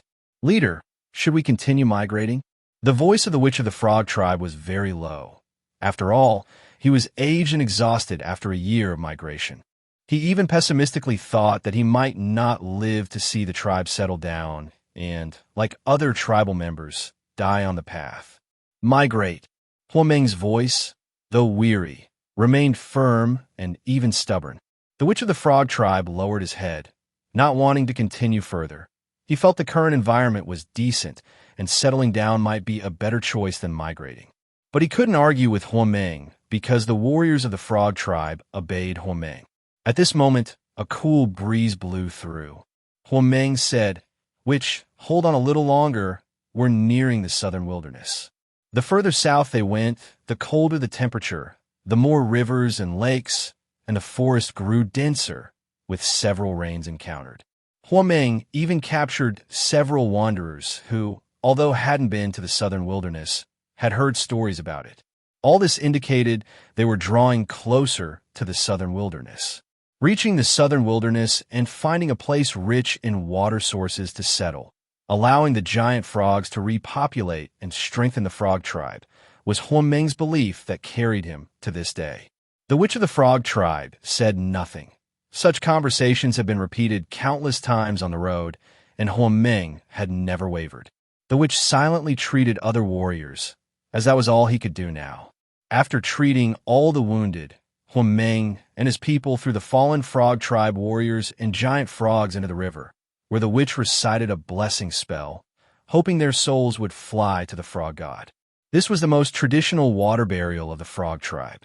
That night, they found a relatively safe place nearby to rest for the night, and took the opportunity for hunting and gathering to replenish food. The next day, they identified directions by the rising sun and continued heading south. No one knew how much longer the journey would last or how far they'd have to go. Only Huameng constantly reassured them it would be soon and painted a picture of the frog tribe thriving after settling in the southern wilderness. Sometimes Huameng would think of the vine tribe and Jiang Xuan. For Jiang Xuan had said if the frog tribe could migrate to the southern wilderness, they could seek his help. But Huameng didn't place his hopes on Jiang Xuan because the southern wilderness was vast, and even if they migrated there, they might not encounter the vine tribe. Moreover, Huameng firmly believed in a simple creed: relying on oneself is better than relying on others. Southern wilderness, vine tribe. Kais. Old Blackstone placed a heated rock into the water. Amidst a plume of white steam rising, the rock cracked with a kacha. Many rocks, after long periods of burning and soaking in cold water, naturally crack along the grain, allowing them to be processed into various stone tools. If not burned, directly smashing, it's not only difficult to break open, but might shatter into pieces, turning into waste rocks. Ding, ding, ding. Old Blackstone picked up the cooled rock and used a stone hammer to strike along its grain, breaking it into more stone pieces. Gudu gudu. In the hearth, food in the pottery cauldron had already cooked, emitting an enticing aroma, but Old Blackstone still meticulously finished processing the rock.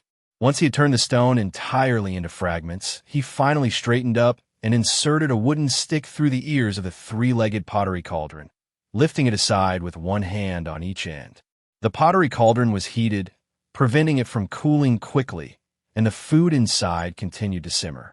Old Blackstone washed his hands, then took out a pottery bowl and a pair of chopsticks, scooped a bowl of food, and blew to cool it by his mouth.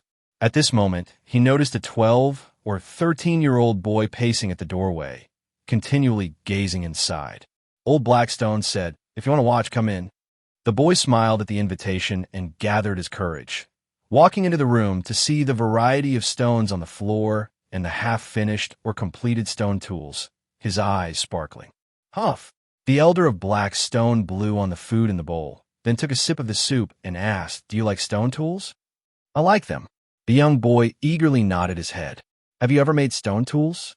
"I have, but they weren't very good." "Let me see the stone tools you've made." The boy hesitated for a moment, then mustered up the courage to take a small stone knife from his beast-hide bag and handed it to the elder of Blackstone. The elder of Blackstone put down the bowl, took the small stone knife, and upon feeling it, his expression showed clear surprise. This small stone knife was unexpectedly good, polished very smooth with a relatively sharp edge, but the stone material was quite ordinary and easily breakable, prone to chipping. "Did you make this by yourself?" The boy nodded, looking a bit tense because the person in front of him was the most skilled stone artifact master in the tribe. "Not bad." The elder of Blackstone observed for a while, pointing to the middle of the small stone knife, and said, "But this part is polished too much, making it prone to breaking." The boy lowered his head again, feeling a bit at a loss. The elder of Blackstone returned the small stone knife to him, speaking calmly. "Don't be discouraged. Compared to other children your age, you've done very well." Only then did the boy breathe a sigh of relief. "What's your name?" "My name is Xuan. Xuan, do you want to learn how to polish stone tools?" "Yes. Come over tomorrow to try it out. I'll teach you." Xuan raised his head in astonishment, thinking he must have heard wrong. "Why, unwilling?" "No, it's not that. I still have to work tomorrow." "That's fine. You can come here to learn when you're not working, but I have to remind you, learning to polish stone tools is very tiring. It requires patience and perseverance." Xuan hastily replied, "I'm not afraid of hard work." The elder of Blackstone nodded, saying, "Go back first. Come again tomorrow." "Okay." Xuan walked to the door, feeling as if he were dreaming. He could actually learn to polish stone tools with the most skilled stone artifact master in the Vine tribe. "That's great." Walking along, he couldn't help but jump up with joy, his entire being in a state of excitement. Inside the house, the elder of Blackstone also showed a slight smile. This boy named Xuan had been lingering around his door for some days, likely genuinely fond of polishing stone tools. Moreover, What pleasantly surprised the elder Blackstone was that the boy had quite the talent for polishing stone tools. Interest is crucial for polishing stone tools because it's a very tedious and boring task. Without interest, it's hard to keep going. Talent is equally important. People without talent may learn some techniques, but struggle to polish truly superior stone tools. Some things can only be appreciated intuitively, not explained, like painting, where those without talent produce works lacking in spirit, even after learning techniques. The elder of Blackstone was glad to have found a suitable apprentice, but as to what Xuan would eventually learn, only time would tell. The next day, after eating, Xuan took his rest time to start learning how to polish stone tools in the elder of Blackstone's house.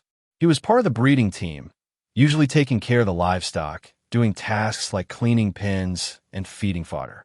Only after eating did he get a relatively short rest time, and in the evening, he had free time to learn from the elder of Blackstone. Even so, under the elder of Blackstone's guidance, he quickly learned many techniques about polishing stone tools, as well as knowledge about recognizing different types of stone materials. Even the elder of Blackstone had to admit that Xuan was indeed highly talented in the field of stone tools polishing.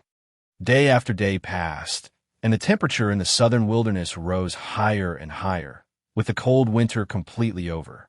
As the temperature increased, the animals in the forest became more active. Along with the animals, those migrating tribes from the western wilderness also became active. In early February, a medium-sized tribe of over 5,000 people migrated from the western wilderness into the southern wilderness. This tribe was named the Fierce Bird Tribe.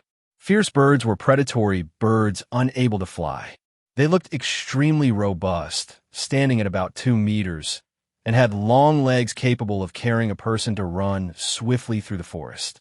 At the same time, they had hard and sharp beaks with great strength, easily pecking holes into the skulls of ordinary prey. It was precisely with the aid of these ferocious birds that the Fierce Bird Tribe could become a medium-sized tribe, dominating a region of the forest. However, with the drastic changes in the western wilderness, the Fierce Bird Tribe's previous residents experienced earthquakes and was hit by tribes migrating from deeper regions of the western wilderness. For better survival, the Fierce Bird Tribe could only migrate to the southern wilderness, becoming the first medium-sized tribe to enter the southern wilderness. Yet a medium-sized tribe needs to occupy a large territory, including good locations. Would the tribes of the southern wilderness willingly let their living space be compressed? The answer is no. A new storm is approaching. Chapter 220, Fierce Bird Tribe, Edge of the Southern Wilderness. What a lush forest, what abundant water sources. In the forest, a fierce bird more than 2 meters tall, carrying a man with his face and body covered in totem patterns, walks slowly by. That's right, the totem patterns on his body and face are not painted on, but rather tattooed with a bone needle dipped in special dye. Just imagining it hurts. This man, about 30 years old, is the youngest witch of the Fierce Bird Tribe. Becoming a witch is actually a very difficult task because witches need to master a vast amount of knowledge.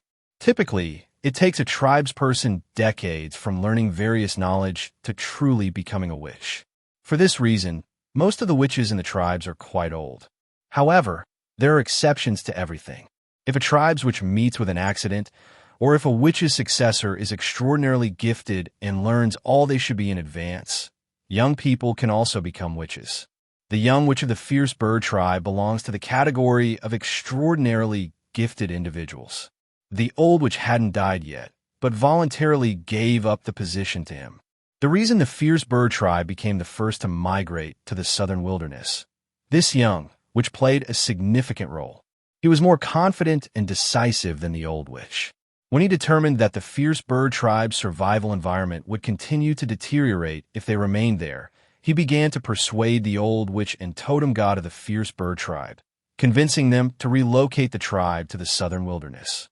As a result, both the totem god and old witch of the Fierce Bird Tribe were persuaded, agreeing to the tribe's migration to the southern wilderness.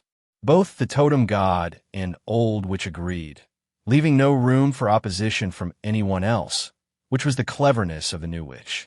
Next to the new witch of the Fierce Bird Tribe, there is a massive fierce bird, emitting frightening waves of divine power. It is the totem god of the fierce bird tribe. Surrounding the new witch and totem god, over 5,000 members of the fierce bird tribe, either riding tall fierce birds or walking, advance slowly with great momentum. A fierce bird carrying a tall warrior swiftly runs back from the front, arriving beside the new witch. This warrior's face is prominently marked with 5 warrior patterns.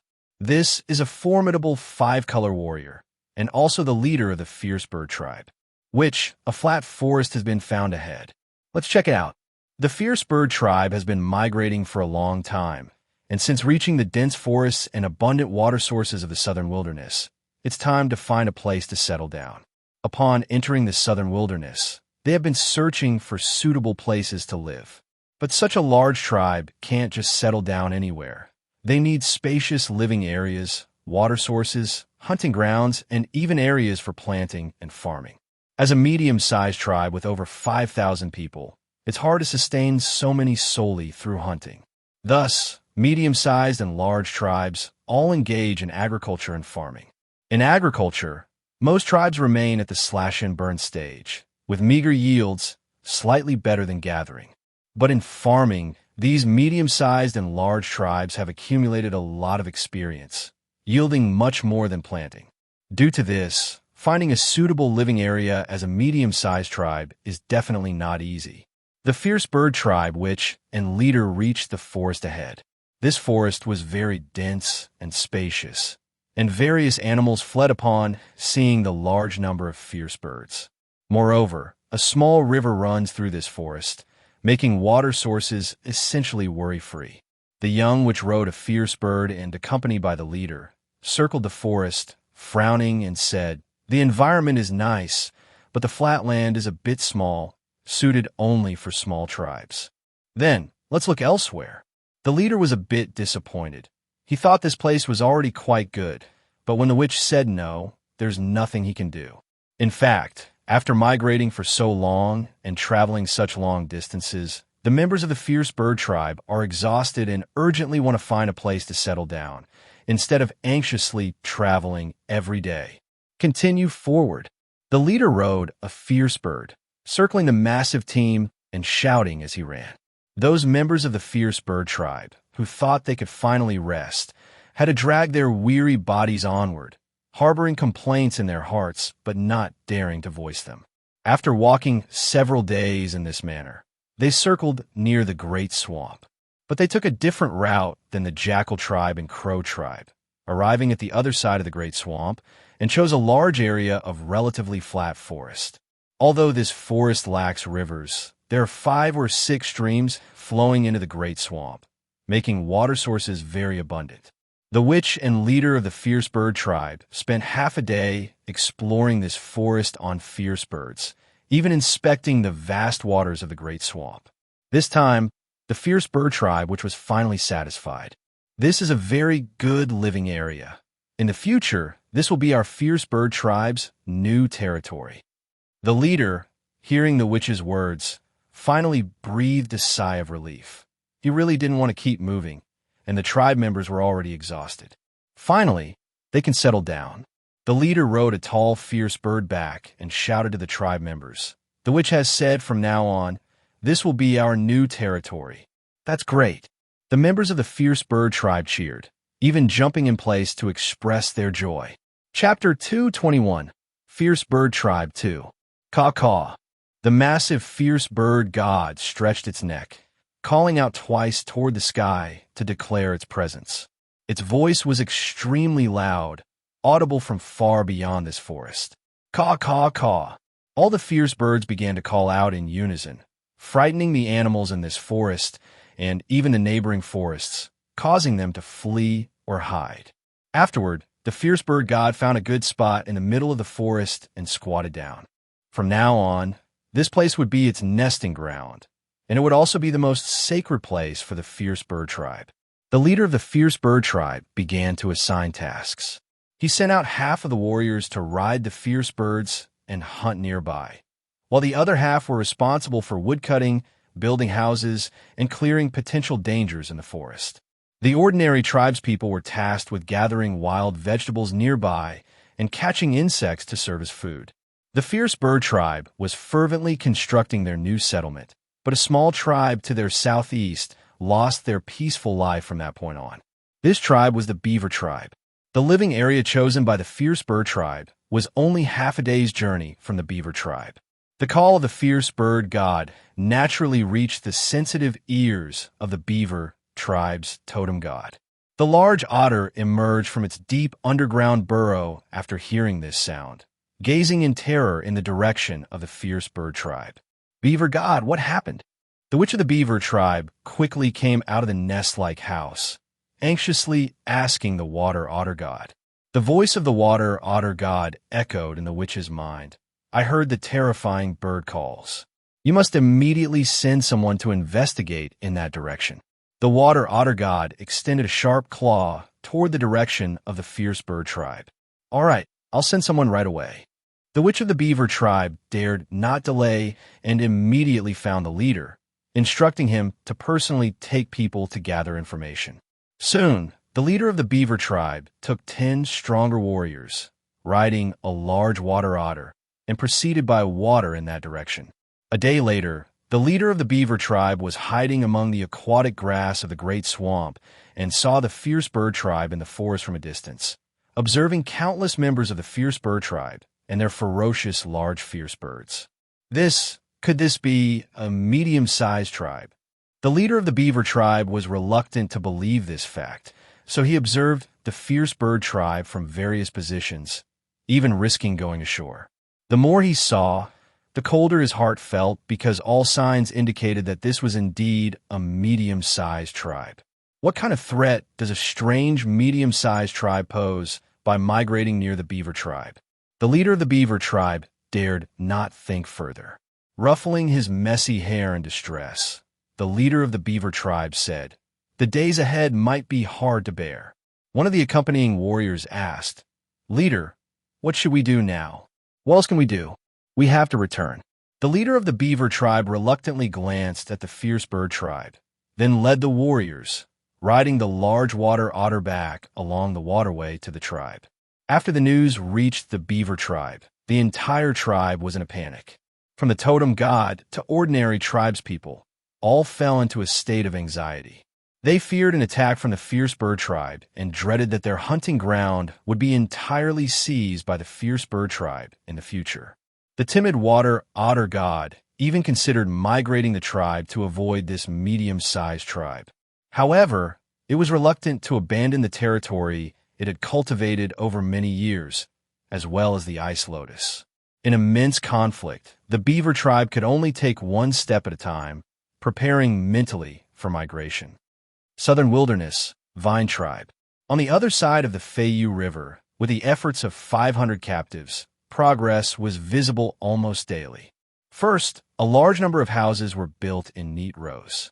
Though they were wooden houses, due to the large workforce, they were constructed very sturdily, with the parts touching the ground even treated with carbonization.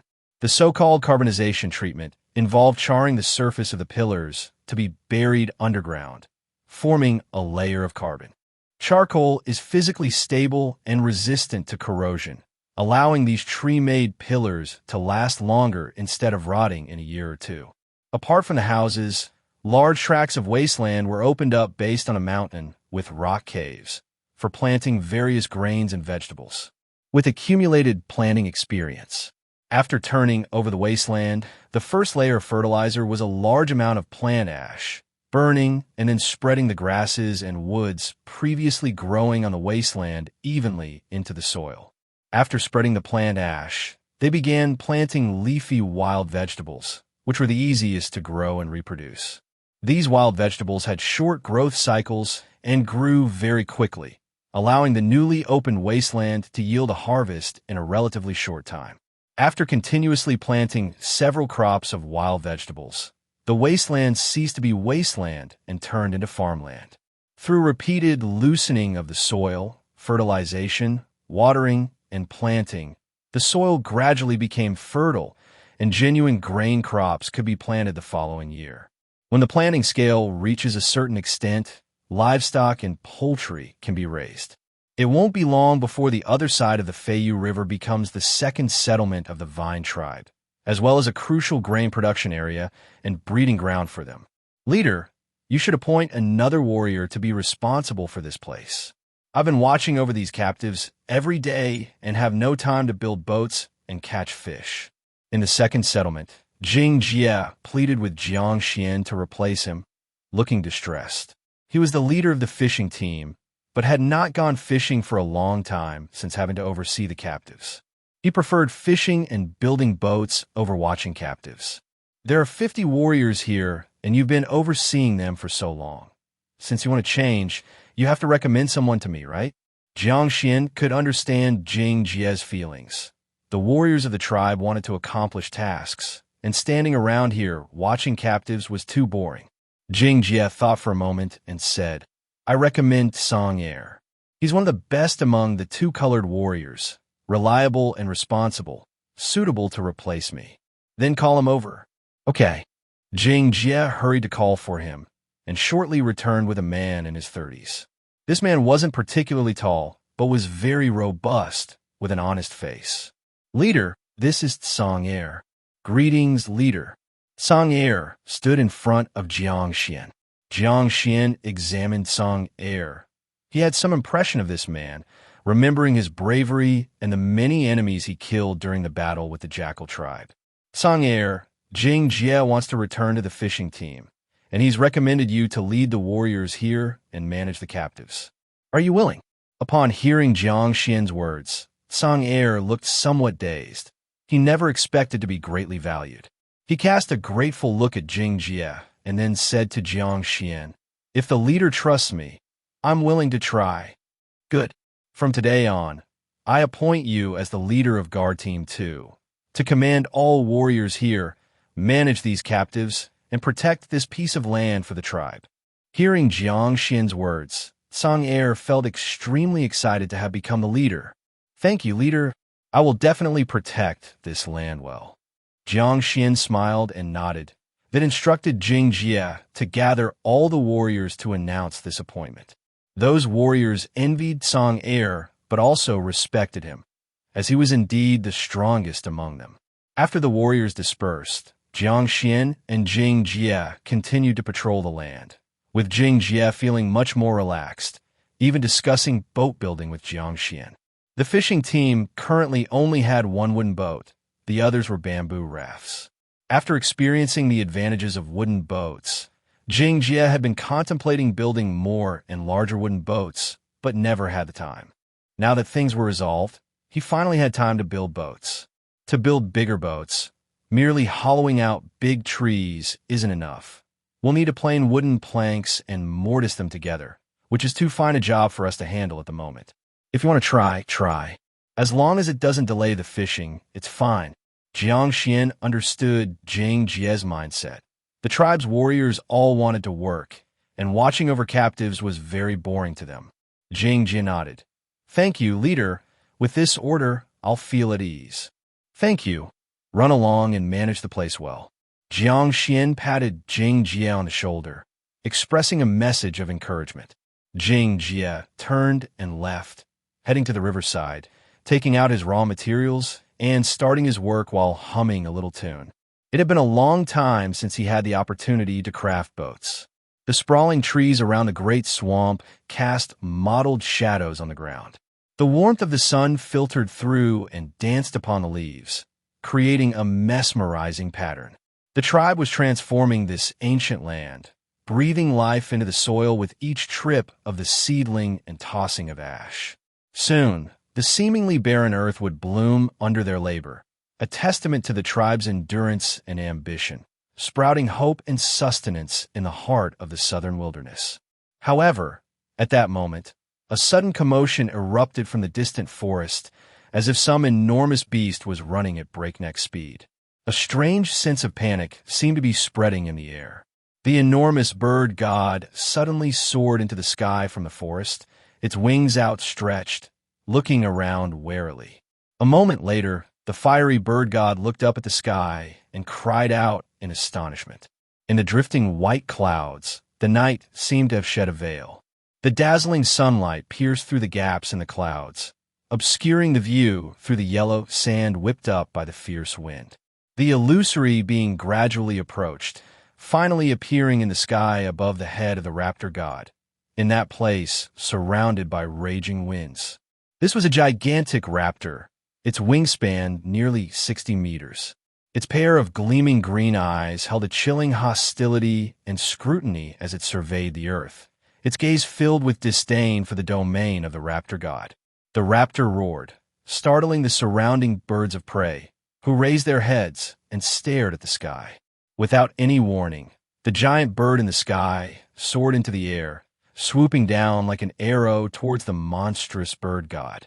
This enormous black raptor miraculously didn't crash into the tree. His wings curled up like two gigantic blades, sweeping casually across the forest. The thick, towering trees were cleaved in two, vast swathes of forest were destroyed, crushed, and utterly devastated. The sharp beaks easily tore apart the thick tree trunks, causing the canopies to crash to the ground, and countless trees were completely destroyed. Finally, the raptor god was crushed by its massive body and could not move. Helplessly, it lay on the ground, glaring angrily at the huge bird of prey. "Otter god, are you going to make an enemy of me?" The large otter in the water didn't answer, but kept its eyes fixed on the raptor, ready to fight at any moment. Seeing that the otter god did not retreat, the raptor god stretched out its unimaginable wings and launched its first probing attack, cutting a giant tree in half with a tremendous roar, sending wood chips flying like dust. Immediately afterwards, the raptor slashed backward with its claws crossed, causing the trees on the ground to crash down and countless branches and leaves to fly everywhere. The otter said arrogantly, "You dare to disturb the habitat of my beaver tribe? You're asking for death." Before the words were even finished, its figure had already emerged from the water, its cheetah-like, slender body drawing a perfect arc in the air as it pounced. Pfff. The two deities collided, causing the ground to tremble slightly. The enormous bird god was sent flying a great distance, landing amidst a spray of mud and water. But it rose again, its sharp, sword-like black beak stabbing towards the otter god like a retractable blade. Chapter 222. Do you have salt? East of the Vine tribe, across the Feiyu River. It seems there's a tribe here. 30 tribe members were hiding in the dense primitive forest, cautiously observing the Vine tribe's second settlement. The totem patterns on the faces of these tribe members were quite peculiar, surprisingly. Rabbit faces, with their mouths and noses painted to resemble a rabbit's three-lobed mouth, looking rather funny. Each of them had a giant rabbit beside them. These giant rabbits were over a meter tall, with long ears and fur interwoven with gray and black. Unlike the long-tailed rabbits tamed by the Vine tribe, these rabbits had very short tails and extremely sturdy hind legs with astonishing jumping ability. They were people of the Rabbit tribe from the east of the Vine tribe, approximately 5 days' journey from the Vine tribe's second settlement. The warriors of the Rabbit tribe were very cautious and alert, and usually they wouldn't stray far from the tribe. This time, the reason they traveled such a long distance to this place was because they had no other choice. The Rabbit tribe ran out of salt, and the medium-sized tribe they used to trade salt with had migrated elsewhere. So, they could only take the risk to find other tribes to see if they could trade for salt. This small team of 30 was assigned to head in the direction of the Vine tribe. They needed to find a tribe with an abundant supply of salt and then trade for it. Before finding the Vine tribe, they had already visited several small tribes. Unfortunately, those tribes didn't have enough salt, and many people were still supplementing their salt intake by drinking beast blood. If the Vine tribe also didn't have enough salt, they would have to return the way they came and figure out another way. Because the Feiyu River was ahead, the people of the Rabbit tribe couldn't cross. Let's go and greet them from afar first. If they're not welcoming, we'll run. These Rabbit tribe warriors might not have particularly strong combat abilities, but with the presence of those giant rabbits, their ability to escape was unrivaled. Once the giant rabbits started running, Not even the fierce beasts in the forest could easily catch up. 30 people rode on the backs of the giant rabbits, holding onto their necks. The giant rabbits had robust and long hind legs and relatively short forelegs. When walking, the forelegs landed first, followed by the hind legs. Even without running, they looked like they were hopping. Who goes there? The approach of the Rabbit Tribe warriors immediately caught the attention of the Vine Tribe's guard team, and one of them shouted. Soon, warriors from the Vine Tribe's guard team, 2, came running over, armed and staring into the forest. What's going on? Song Air, the newly appointed leader of Guard Team 2, also came over. Leader, there are external tribe people approaching. Song Air looked into the forest and indeed saw a group of people riding giant rabbits peeking over here. At this moment, the Rabbit Tribe warriors started shouting, "Don't attack! We're people of the Rabbit Tribe, and we're here to trade with your tribe." Rabbit Tribe? Trade. Song Air observed for a while, didn't see anyone else, nor did he notice any signs of aggression, so he slightly relaxed. Since you're here for trade, then come over. Song Air didn't allow the guard team warriors to put down their weapons, maintaining vigilance to prevent any accidents. Well, don't attack us. The Rabbit Tribe warriors slowly moved towards the Vine Tribe, but didn't get too close to Song Air, still keeping a relatively safe distance. If they sensed anything wrong, they would immediately flee. Song Air didn't mind. It's normal for strangers to be cautious. If these people approached him without hesitation, he would instead suspect their motives. This is the territory of the Vine Tribe. I am Song Air, the leader of the Vine Tribe Guard Team 2. A Rabbit Tribe warrior said, I am Juya, the leader of the Rabbit Tribe Hunting Team 3. Juya was a 2-colored warrior with 2 prominent front teeth. Song Air continued to ask, what do you want to trade with our Vine Tribe? Salt, do you have any? Juya nervously watched Song Air, having been disappointed many times before. If he were to be disappointed again, he would have to return to the tribe. Song Air didn't immediately reply to him. Salt was a very important resource, and Song Air didn't dare to make decisions arbitrarily. After pondering for a moment, he said, I can't decide on this matter. Please wait here for a moment. I'll have someone fetch the leader. Upon hearing this, Juya quickly nodded and said, Please hurry. We'll wait here. Song Air immediately instructed a warrior to cross the river to find the leader. When Jiang Xuan heard that a tribe wanted to come and trade salt, he was also quite surprised. The Vine Tribe held the method of salt making, but had only traded salt with 2 tribes, the Rock Sheep Tribe, which no longer existed, and the Mountain Turtle Tribe. It could be said that the Vine Tribe hadn't gained much profit from salt, mainly using it for their consumption. Now, with a tribe coming to trade salt, this might be a good opportunity to profit from salt. Let's go and take a look. Jiang Xuan didn't walk because it was too slow. He directly had Tang Yuan take him over, without needing to take a boat across the river. Yeah. Quickly, Tang Yuan landed on the ground of the second settlement. When those Rabbit Tribe warriors saw the massive Tang Yuan, they were terrified by this fierce bird of prey, and the giant rabbits turned around wanting to flee. Song Air promptly shouted, Don't be afraid. It's our leader coming. He won't harm you. Upon hearing Song Air's words, those Rabbit Tribe warriors who were ready to run hurriedly calmed the giant rabbits down, preventing them from fleeing directly. One of the natural enemies of rabbits is the predatory birds from the sky. Although the Rabbit Tribe warriors tried to calm them, the giant rabbits were still very fearful. If Tang Yuan approached any closer, they would definitely run. Jiang Xuan dismounted from Tang Yuan's back, looked at the timid Rabbit Tribe warriors, and then gestured for Tang Yuan to stand further away while he approached them. Friend from the Rabbit Tribe, there is no need to be nervous. I am Xian, the leader of the Vine Tribe. I heard you want to trade salt with us. Upon hearing about the trade, Juya forgot his fear and nodded immediately. That's right, we want to trade some salt with you. Do you have any in the Vine Tribe? We certainly have some salt, but before that, I want to understand your Rabbit Tribe a little more. Otherwise, I wouldn't dare to trade casually. As the saying goes, wealth stirs the heart, and salt is extremely valuable to tribal people. If I don't understand a Rabbit Tribe and rush into trade It could bring calamity to the vine tribe. For the safety of the vine tribe, Jiang Xuan had to be cautious. Juya understood and nodded, then began introducing the rabbit tribe to Jiang Xuan. The rabbit tribe is a small tribe with a population of about over 800, living among several big mountains. They have relatively fewer interactions with other tribes.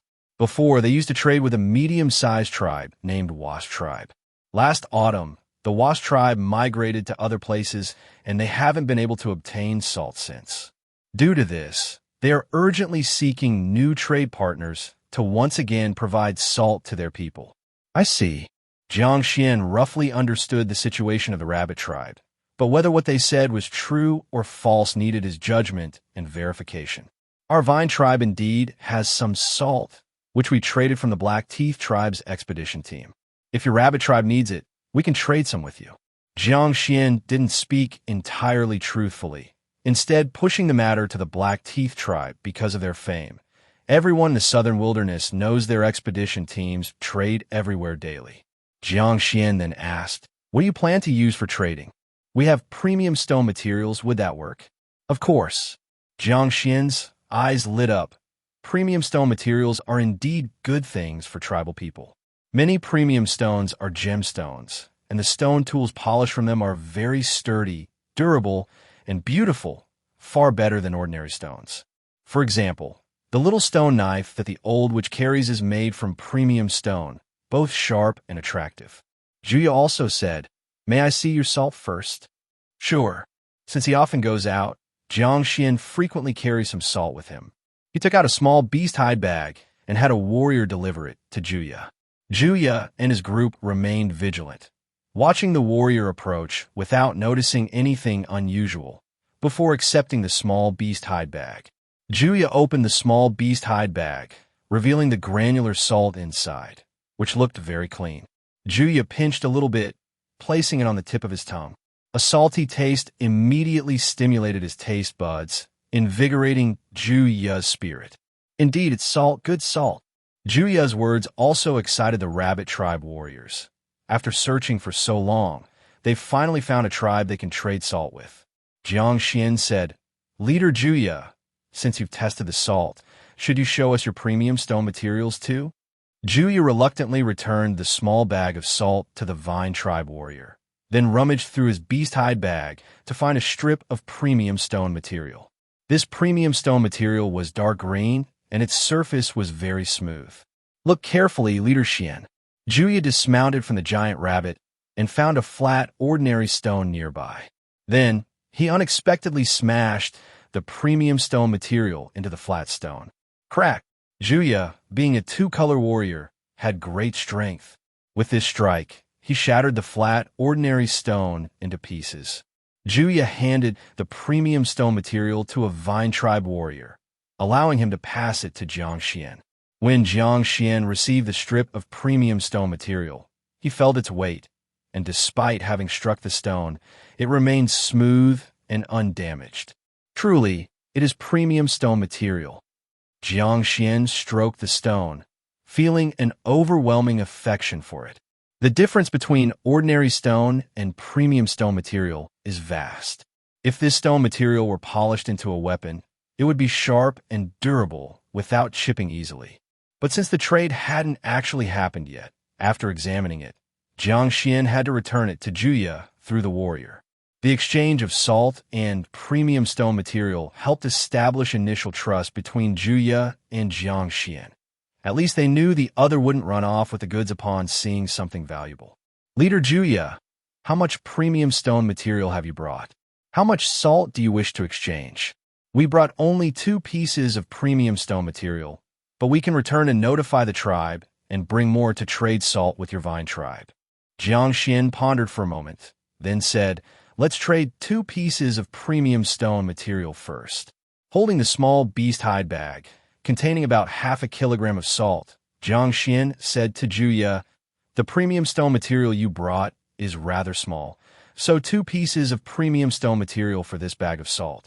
Jiang Xuan initially thought Juya might haggle a bit, as premium stone materials are quite rare among tribespeople. However, Juya decisively said, "Deal." Then, Juya took out two similarly sized premium stone materials and personally delivered them to Jiang Xuan. Jiang Xuan paused for a moment and suddenly realized he might have set a low price. Nevertheless, the words were already spoken, and there was no changing them. He accepted the two premium stone materials and handed the bag of salt to Juya, completing the transaction. In the end, both parties were quite satisfied. Chapter 223, Rabbit Tribe. If your rabbit tribe wants to continue trading salt, bring more high-quality stone materials or other goods here. In addition, besides salt, our vine tribe also has pottery. If you need it, you can trade for it together. The rabbit tribe is too far, and that side is completely unfamiliar to the vine tribe. Jiang Xuan doesn't want the tribe's warriors to take risks. Let the rabbit tribe bring things over to trade themselves. The vine tribe won't have to bear any risk. Juya nodded, remembering Jiang Xuan's words, and then carefully placed the small bag of salt away. Chief Xian, we're heading back now. All right, the vine tribe welcomes you to come again next time. 30 giant rabbits turned around and hopped away, quickly disappearing into the forest. Next time, there might be even more giant rabbits coming over. Jiang Xuan, carrying these two pieces of high-quality stone material, rode Tang Yuan back to the tribe, then handed them over to Elder Haishi to grind a stone spear and a stone knife. These two pieces of stone material are so beautiful. Elder Haishi couldn't put down these two high-quality stone materials, examining them over and over, rubbing them. For a stone artifact master, high-quality stone materials are treasures, capable of being crafted into stone tools they take pride in. Jiang Xuan laughed. These are traded from the rabbit tribe, and in the future, we will trade for more high-quality stone materials. That's great news, Chief. Rest assured, I will definitely craft them into the best stone spear and stone knife. Elder Haishi was full of confidence about this. Jiang Xuan certainly believed in Elder Haishi's craftsmanship. He stated his requirements for the stone spear and stone knife, then turned and left because he knew Elder Haishi couldn't wait to get started. Southern Wilderness, Rabbit Tribe. It took Juya and his group a full 5 days to return from the Vine Tribe to the Rabbit Tribe. Although they had giant rabbits, theoretically if they ran fast, they could reach in 2 or 3 days. But on the way, they needed to avoid various dangers and sometimes take detours, so it took them 5 days to arrive. The place where the Rabbit Tribe resides is called Rabbit Ridge, a continuous mountain range. The people of the Rabbit Tribe live on the main peak of Rabbit Ridge. From a distance, the place where the Rabbit Tribe lives doesn't look special, with vast lush forests blocking the outside view. But really climbing up this mountain reveals that Rabbit Ridge is full of tunnels dug by giant rabbits, looking messy on the outside, but crisscrossing complicatedly underground. Not only outsiders, but also members of the Rabbit Tribe, if their sense of direction is poor, can occasionally get lost. As Juya and his group rode the giant rabbits to the foot of the mountain, everyone began to relax. A warrior called out loudly to the mountain, "We're back." Rabbit Ridge, which was calm just moments ago, suddenly became lively. In an instant, giant rabbits poked their heads out of the tunnels, their big eyes scanning the surroundings, their big ears flapping slightly. Hundreds of Rabbit Tribe members came out of the tunnels or wooden houses to welcome their returning kin. The giant rabbits Juya and his group rode became excited, hopping rapidly up the mountain. Along the way, many giant rabbits that had poked their heads out of the tunnels came out and ran along with them. The scene of a large group of giant rabbits running up the mountain was quite spectacular. When they reached halfway up the mountain, the Rabbit Tribe leader and the witch, among others, were already out, watching them with anticipation. The Rabbit Tribe leader had a cleft lip, and after painting totem patterns, he resembled a rabbit face greatly. A cleft lip might be discriminated against in other tribes, but in the Rabbit Tribe, a person with a cleft lip is believed to be blessed by the rabbit god and is quite popular. Juya, did you find it? The Rabbit Tribe leader looked at Juya with hope, as the first 2 hunting teams had already returned but without any harvest. All the hopes now lay with the 3rd returning hunting team. Juya dismounted from the giant rabbit, then took off the small beast hide bag tied to him. "Leader, see what this is?" The rabbit tribe leader seemed to have guessed what it was, and, with an excited heart and trembling hands, took the small beast hide bag and slowly opened it. Salt! Although the rabbit tribe leader had guessed it, he was still very excited to see the salt in person. The rabbit tribe, which stepped forward, pinched some salt, put it in his mouth, squinted his eyes, and a smile appeared on his face. "Good salt. Much better than the wasp tribe's salt." "Great, we have salt." The members of the rabbit tribe cheered. Even the giant rabbits flapped their big ears happily, retracted their front legs, and stood like kangaroos. "Which tribe do we trade these salts from?" The rabbit tribe was most concerned about where the salt came from, as this amount of salt was too little. "Traded from the vine tribe." "Vine tribe? Is it far?" The rabbit tribe had never heard of the vine tribe, but they didn't mind. The rabbit tribe's range of activity wasn't very large, so they didn't know of slightly farther tribes. "The vine tribe lives by a river, and it took us 5 days to return." Juya recounted the situation of the vine tribe and the words Jiang Xuan had said to him. The leader and the witch of the rabbit tribe exchanged glances after hearing this and saw the hesitation in each other's eyes. A 5-day journey is quite far, and the rabbit tribe rarely goes to such distant places because it's too dangerous. Chapter 224, Rabbit Tribe 2. But now, in order to get salt, apart from trading with the vine tribe, there's no better option.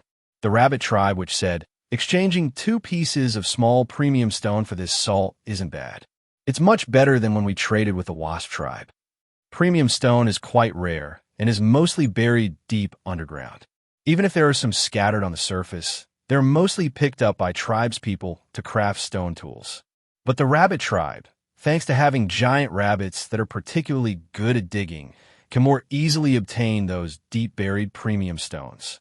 Previously, when they traded premium stones for salt with the wasp tribe, they often got ripped off badly. But there was no other way, since only the wasp tribe in the vicinity could trade salt. Now that the wasp tribe is gone, they found the vine tribe, and, judging from the first trading process, the vine tribe is much more generous than the wasp tribe. Juya asked, "Which, should we take more premium stones to the vine tribe to trade for salt?" The rabbit tribe, which unhesitatingly said, "Yes, go quickly and trade some salt back. The people in the tribe haven't had salt for a long time. This can't continue." The rabbit tribe leader said, "As Juya just mentioned, apart from salt, the vine tribe also has ceramics. It would be best to trade a few back. Our tribe's ceramics can no longer be used. Unlike iron tools, ceramics are brittle. Over time, being bumped and knocked is unavoidable, and when they crack too much, they become unusable. The rabbit tribe has not obtained ceramics for a long time. Taking this opportunity, they want to trade back some new ceramics." The leader and the witch discussed together, deciding on what to watch for when going to the vine tribe and the items to be traded. The next morning, the rabbit tribe leader led more than 80 warriors, including Juya, carrying premium stones and riding giant rabbits to the vine tribe for the trade. Along the way, they had to endure the open-air meals and exposure to the elements, and encountered various dangers. Fortunately, those giant rabbits have excellent hearing and can run fast, plus the many warriors of the rabbit tribe, making the journey thrilling yet safe. 5 days later, they finally arrived on the outskirts of the second residence of the vine tribe. "Is this the vine tribe? There don't seem to be many people." The rabbit tribe leader observed from a distance and found that the vine tribe wasn't as powerful as he had imagined. Juya said, "Leader, climb up the tree and look across the river." So, the rabbit tribe leader climbed to the top of a tree, where he saw the real vine tribe. A gigantic stone mountain entwined with a thick and terrifying divine vine, lush with foliage, glittering brilliantly under the sunlight. In front of the stone mountain, rows and rows of tidy houses spread all over, with large fields and ponds clearly visible, very spectacular. The rabbit tribe leader was dumbfounded, for the vine tribe's territory even extended across a river. This, in his view, was something incredible. He finally believed that the vine tribe was very strong, able to produce both salt and ceramics, 2 wonderful things. The rabbit tribe leader looked for a long time before climbing down from the tree. By this time, his mindset had shifted slightly, unconsciously considering the Vine tribe as a medium-sized tribe, because he had never seen such a small tribe. The rabbit tribe leader continued to advance with his people, quickly getting spotted by the Vine tribe's guard team. Fearing misunderstandings, Juya stepped forward and shouted, "We are from the rabbit tribe, who traded with you a few days ago." Sure enough, after Juya shouted, the Vine tribe's guard team became less tense. Song Air rode a great horned deer to the front, glanced over the rabbit tribe's group, and then asked Juya, "Are you here for trade again?" Juya nodded. "Yes, we came specifically to trade." Juya pointed to the leader. "This is our tribe leader." "All right, please wait a moment." Song Air immediately sent someone into the tribe to invite Jiang Xuan, while still remaining wary of the rabbit tribe people, because they outnumbered guard team 2. At this moment, Jiang Xuan was observing the new crops traded from the Black Teeth tribe's expedition team in the fields. In this year's trade with the Black Teeth tribe, Jiang Xuan acquired 3 new crops: bamboo wheat, red cabbage, and snake gourd. Currently, with the warmer weather, bamboo wheat has already been planted, sprouted, and has grown seedlings. It really is like bamboo. Jiang Xuan squatted on the ground, looking at the newly grown bamboo wheat seedlings, noticing their leaves resemble bamboo leaves, and their stems also look like bamboo, but just smaller. He even worriedly wondered if the so-called bamboo wheat was fake seeds. However, he quickly dismissed the thought. Black Teeth tribe's expedition team indeed charged high prices, but they had never sold fake goods. Such things as disguising fake seeds as good probably won't happen for now, as the profit from selling seeds isn't high. But if in the future, all tribes develop agriculture, causing the demand for seeds to skyrocket and their value to rise, that's when fake seed selling might emerge. Leader, people from the rabbit tribe have come, a lot of them. Just then, a warrior shouted as he ran over. "Oh, they've come so soon. Let's go have a look." Jiang Xuan's spirits lifted, and he stood up immediately, heading towards the Feiyu River. Tang Yuan had gone out foraging today, and Jiang Xuan also didn't want to frighten the people from the rabbit tribe again. At Feiyu River, warriors from the fishing team took him across by small boat, then to the second residence to meet those rabbit tribe people. When Jiang Xuan arrived, Juya greeted him from afar. "Leader Xuan, we've arrived." "Haha, welcome, welcome." Jiang Xuan walked up to the warriors of the rabbit tribe, immediately noticing the rabbit tribe leader with 4 warrior horizontal lines on his face. "Leader of the Vine tribe, Xuan."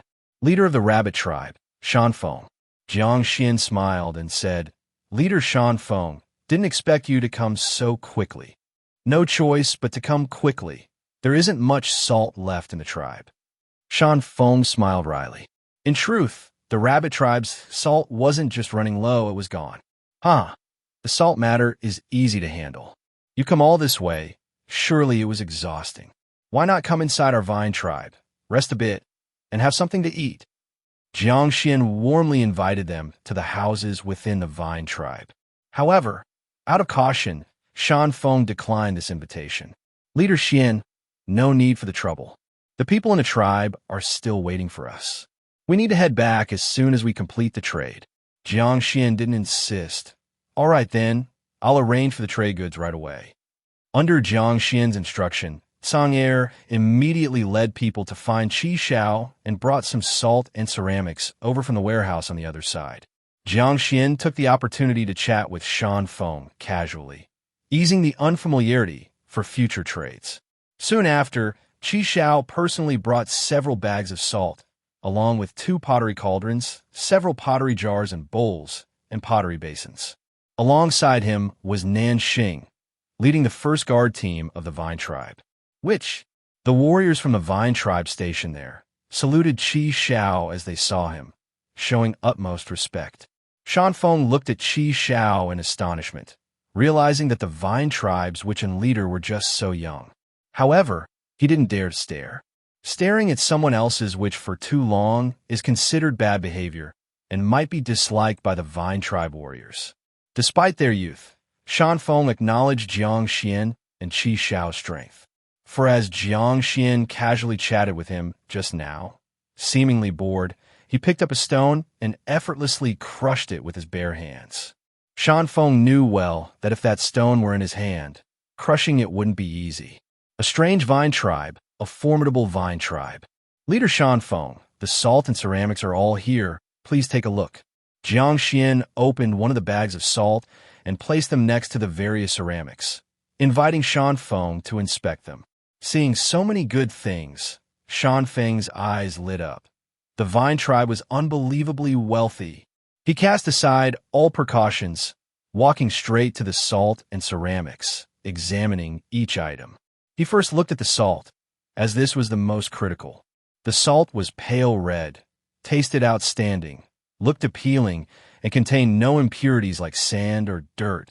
Very pure. Unlike the small bags of salt previously, this time, the vine tribe brought out a large bag of salt, heavy and hefty, and Shanfeng also noticed several such beast-hide bags behind Jiang Xuan. Shanfeng exclaimed again. The vine tribe is extraordinarily rich. Chapter 225, The Beaver Tribe in the Burrow. It's so beautiful. Shanfeng looked at the pottery of the vine tribe and exclaimed in amazement. He had already tasted the salt from the vine tribe, which was many times better than any salt he had eaten before. The pottery of the vine tribe also surprised him with its beauty. The pottery made by other tribes not only lacked roundness and shape, but also had very monotonous patterns and colors. The pottery of the vine tribe was different. Besides the iconic vine tribe totem pattern at the bottom, the surface was painted with various flowers, birds, insects, fishes, fierce birds, and beasts. The colors were also quite rich, making it very beautiful. Everyone loves beautiful things, and Shanfeng was no exception. He especially liked those fierce beast patterns, which looked so aggressive. Jiang Xuan said, Chief Shanfeng, where are your goods? All brought. Shanfeng waved to the rabbit tribe warriors. The rabbit tribe warriors immediately came over carrying 8 beast hide bags and placed them in front of Jiang Xuan and Shanfeng, then opened the bags.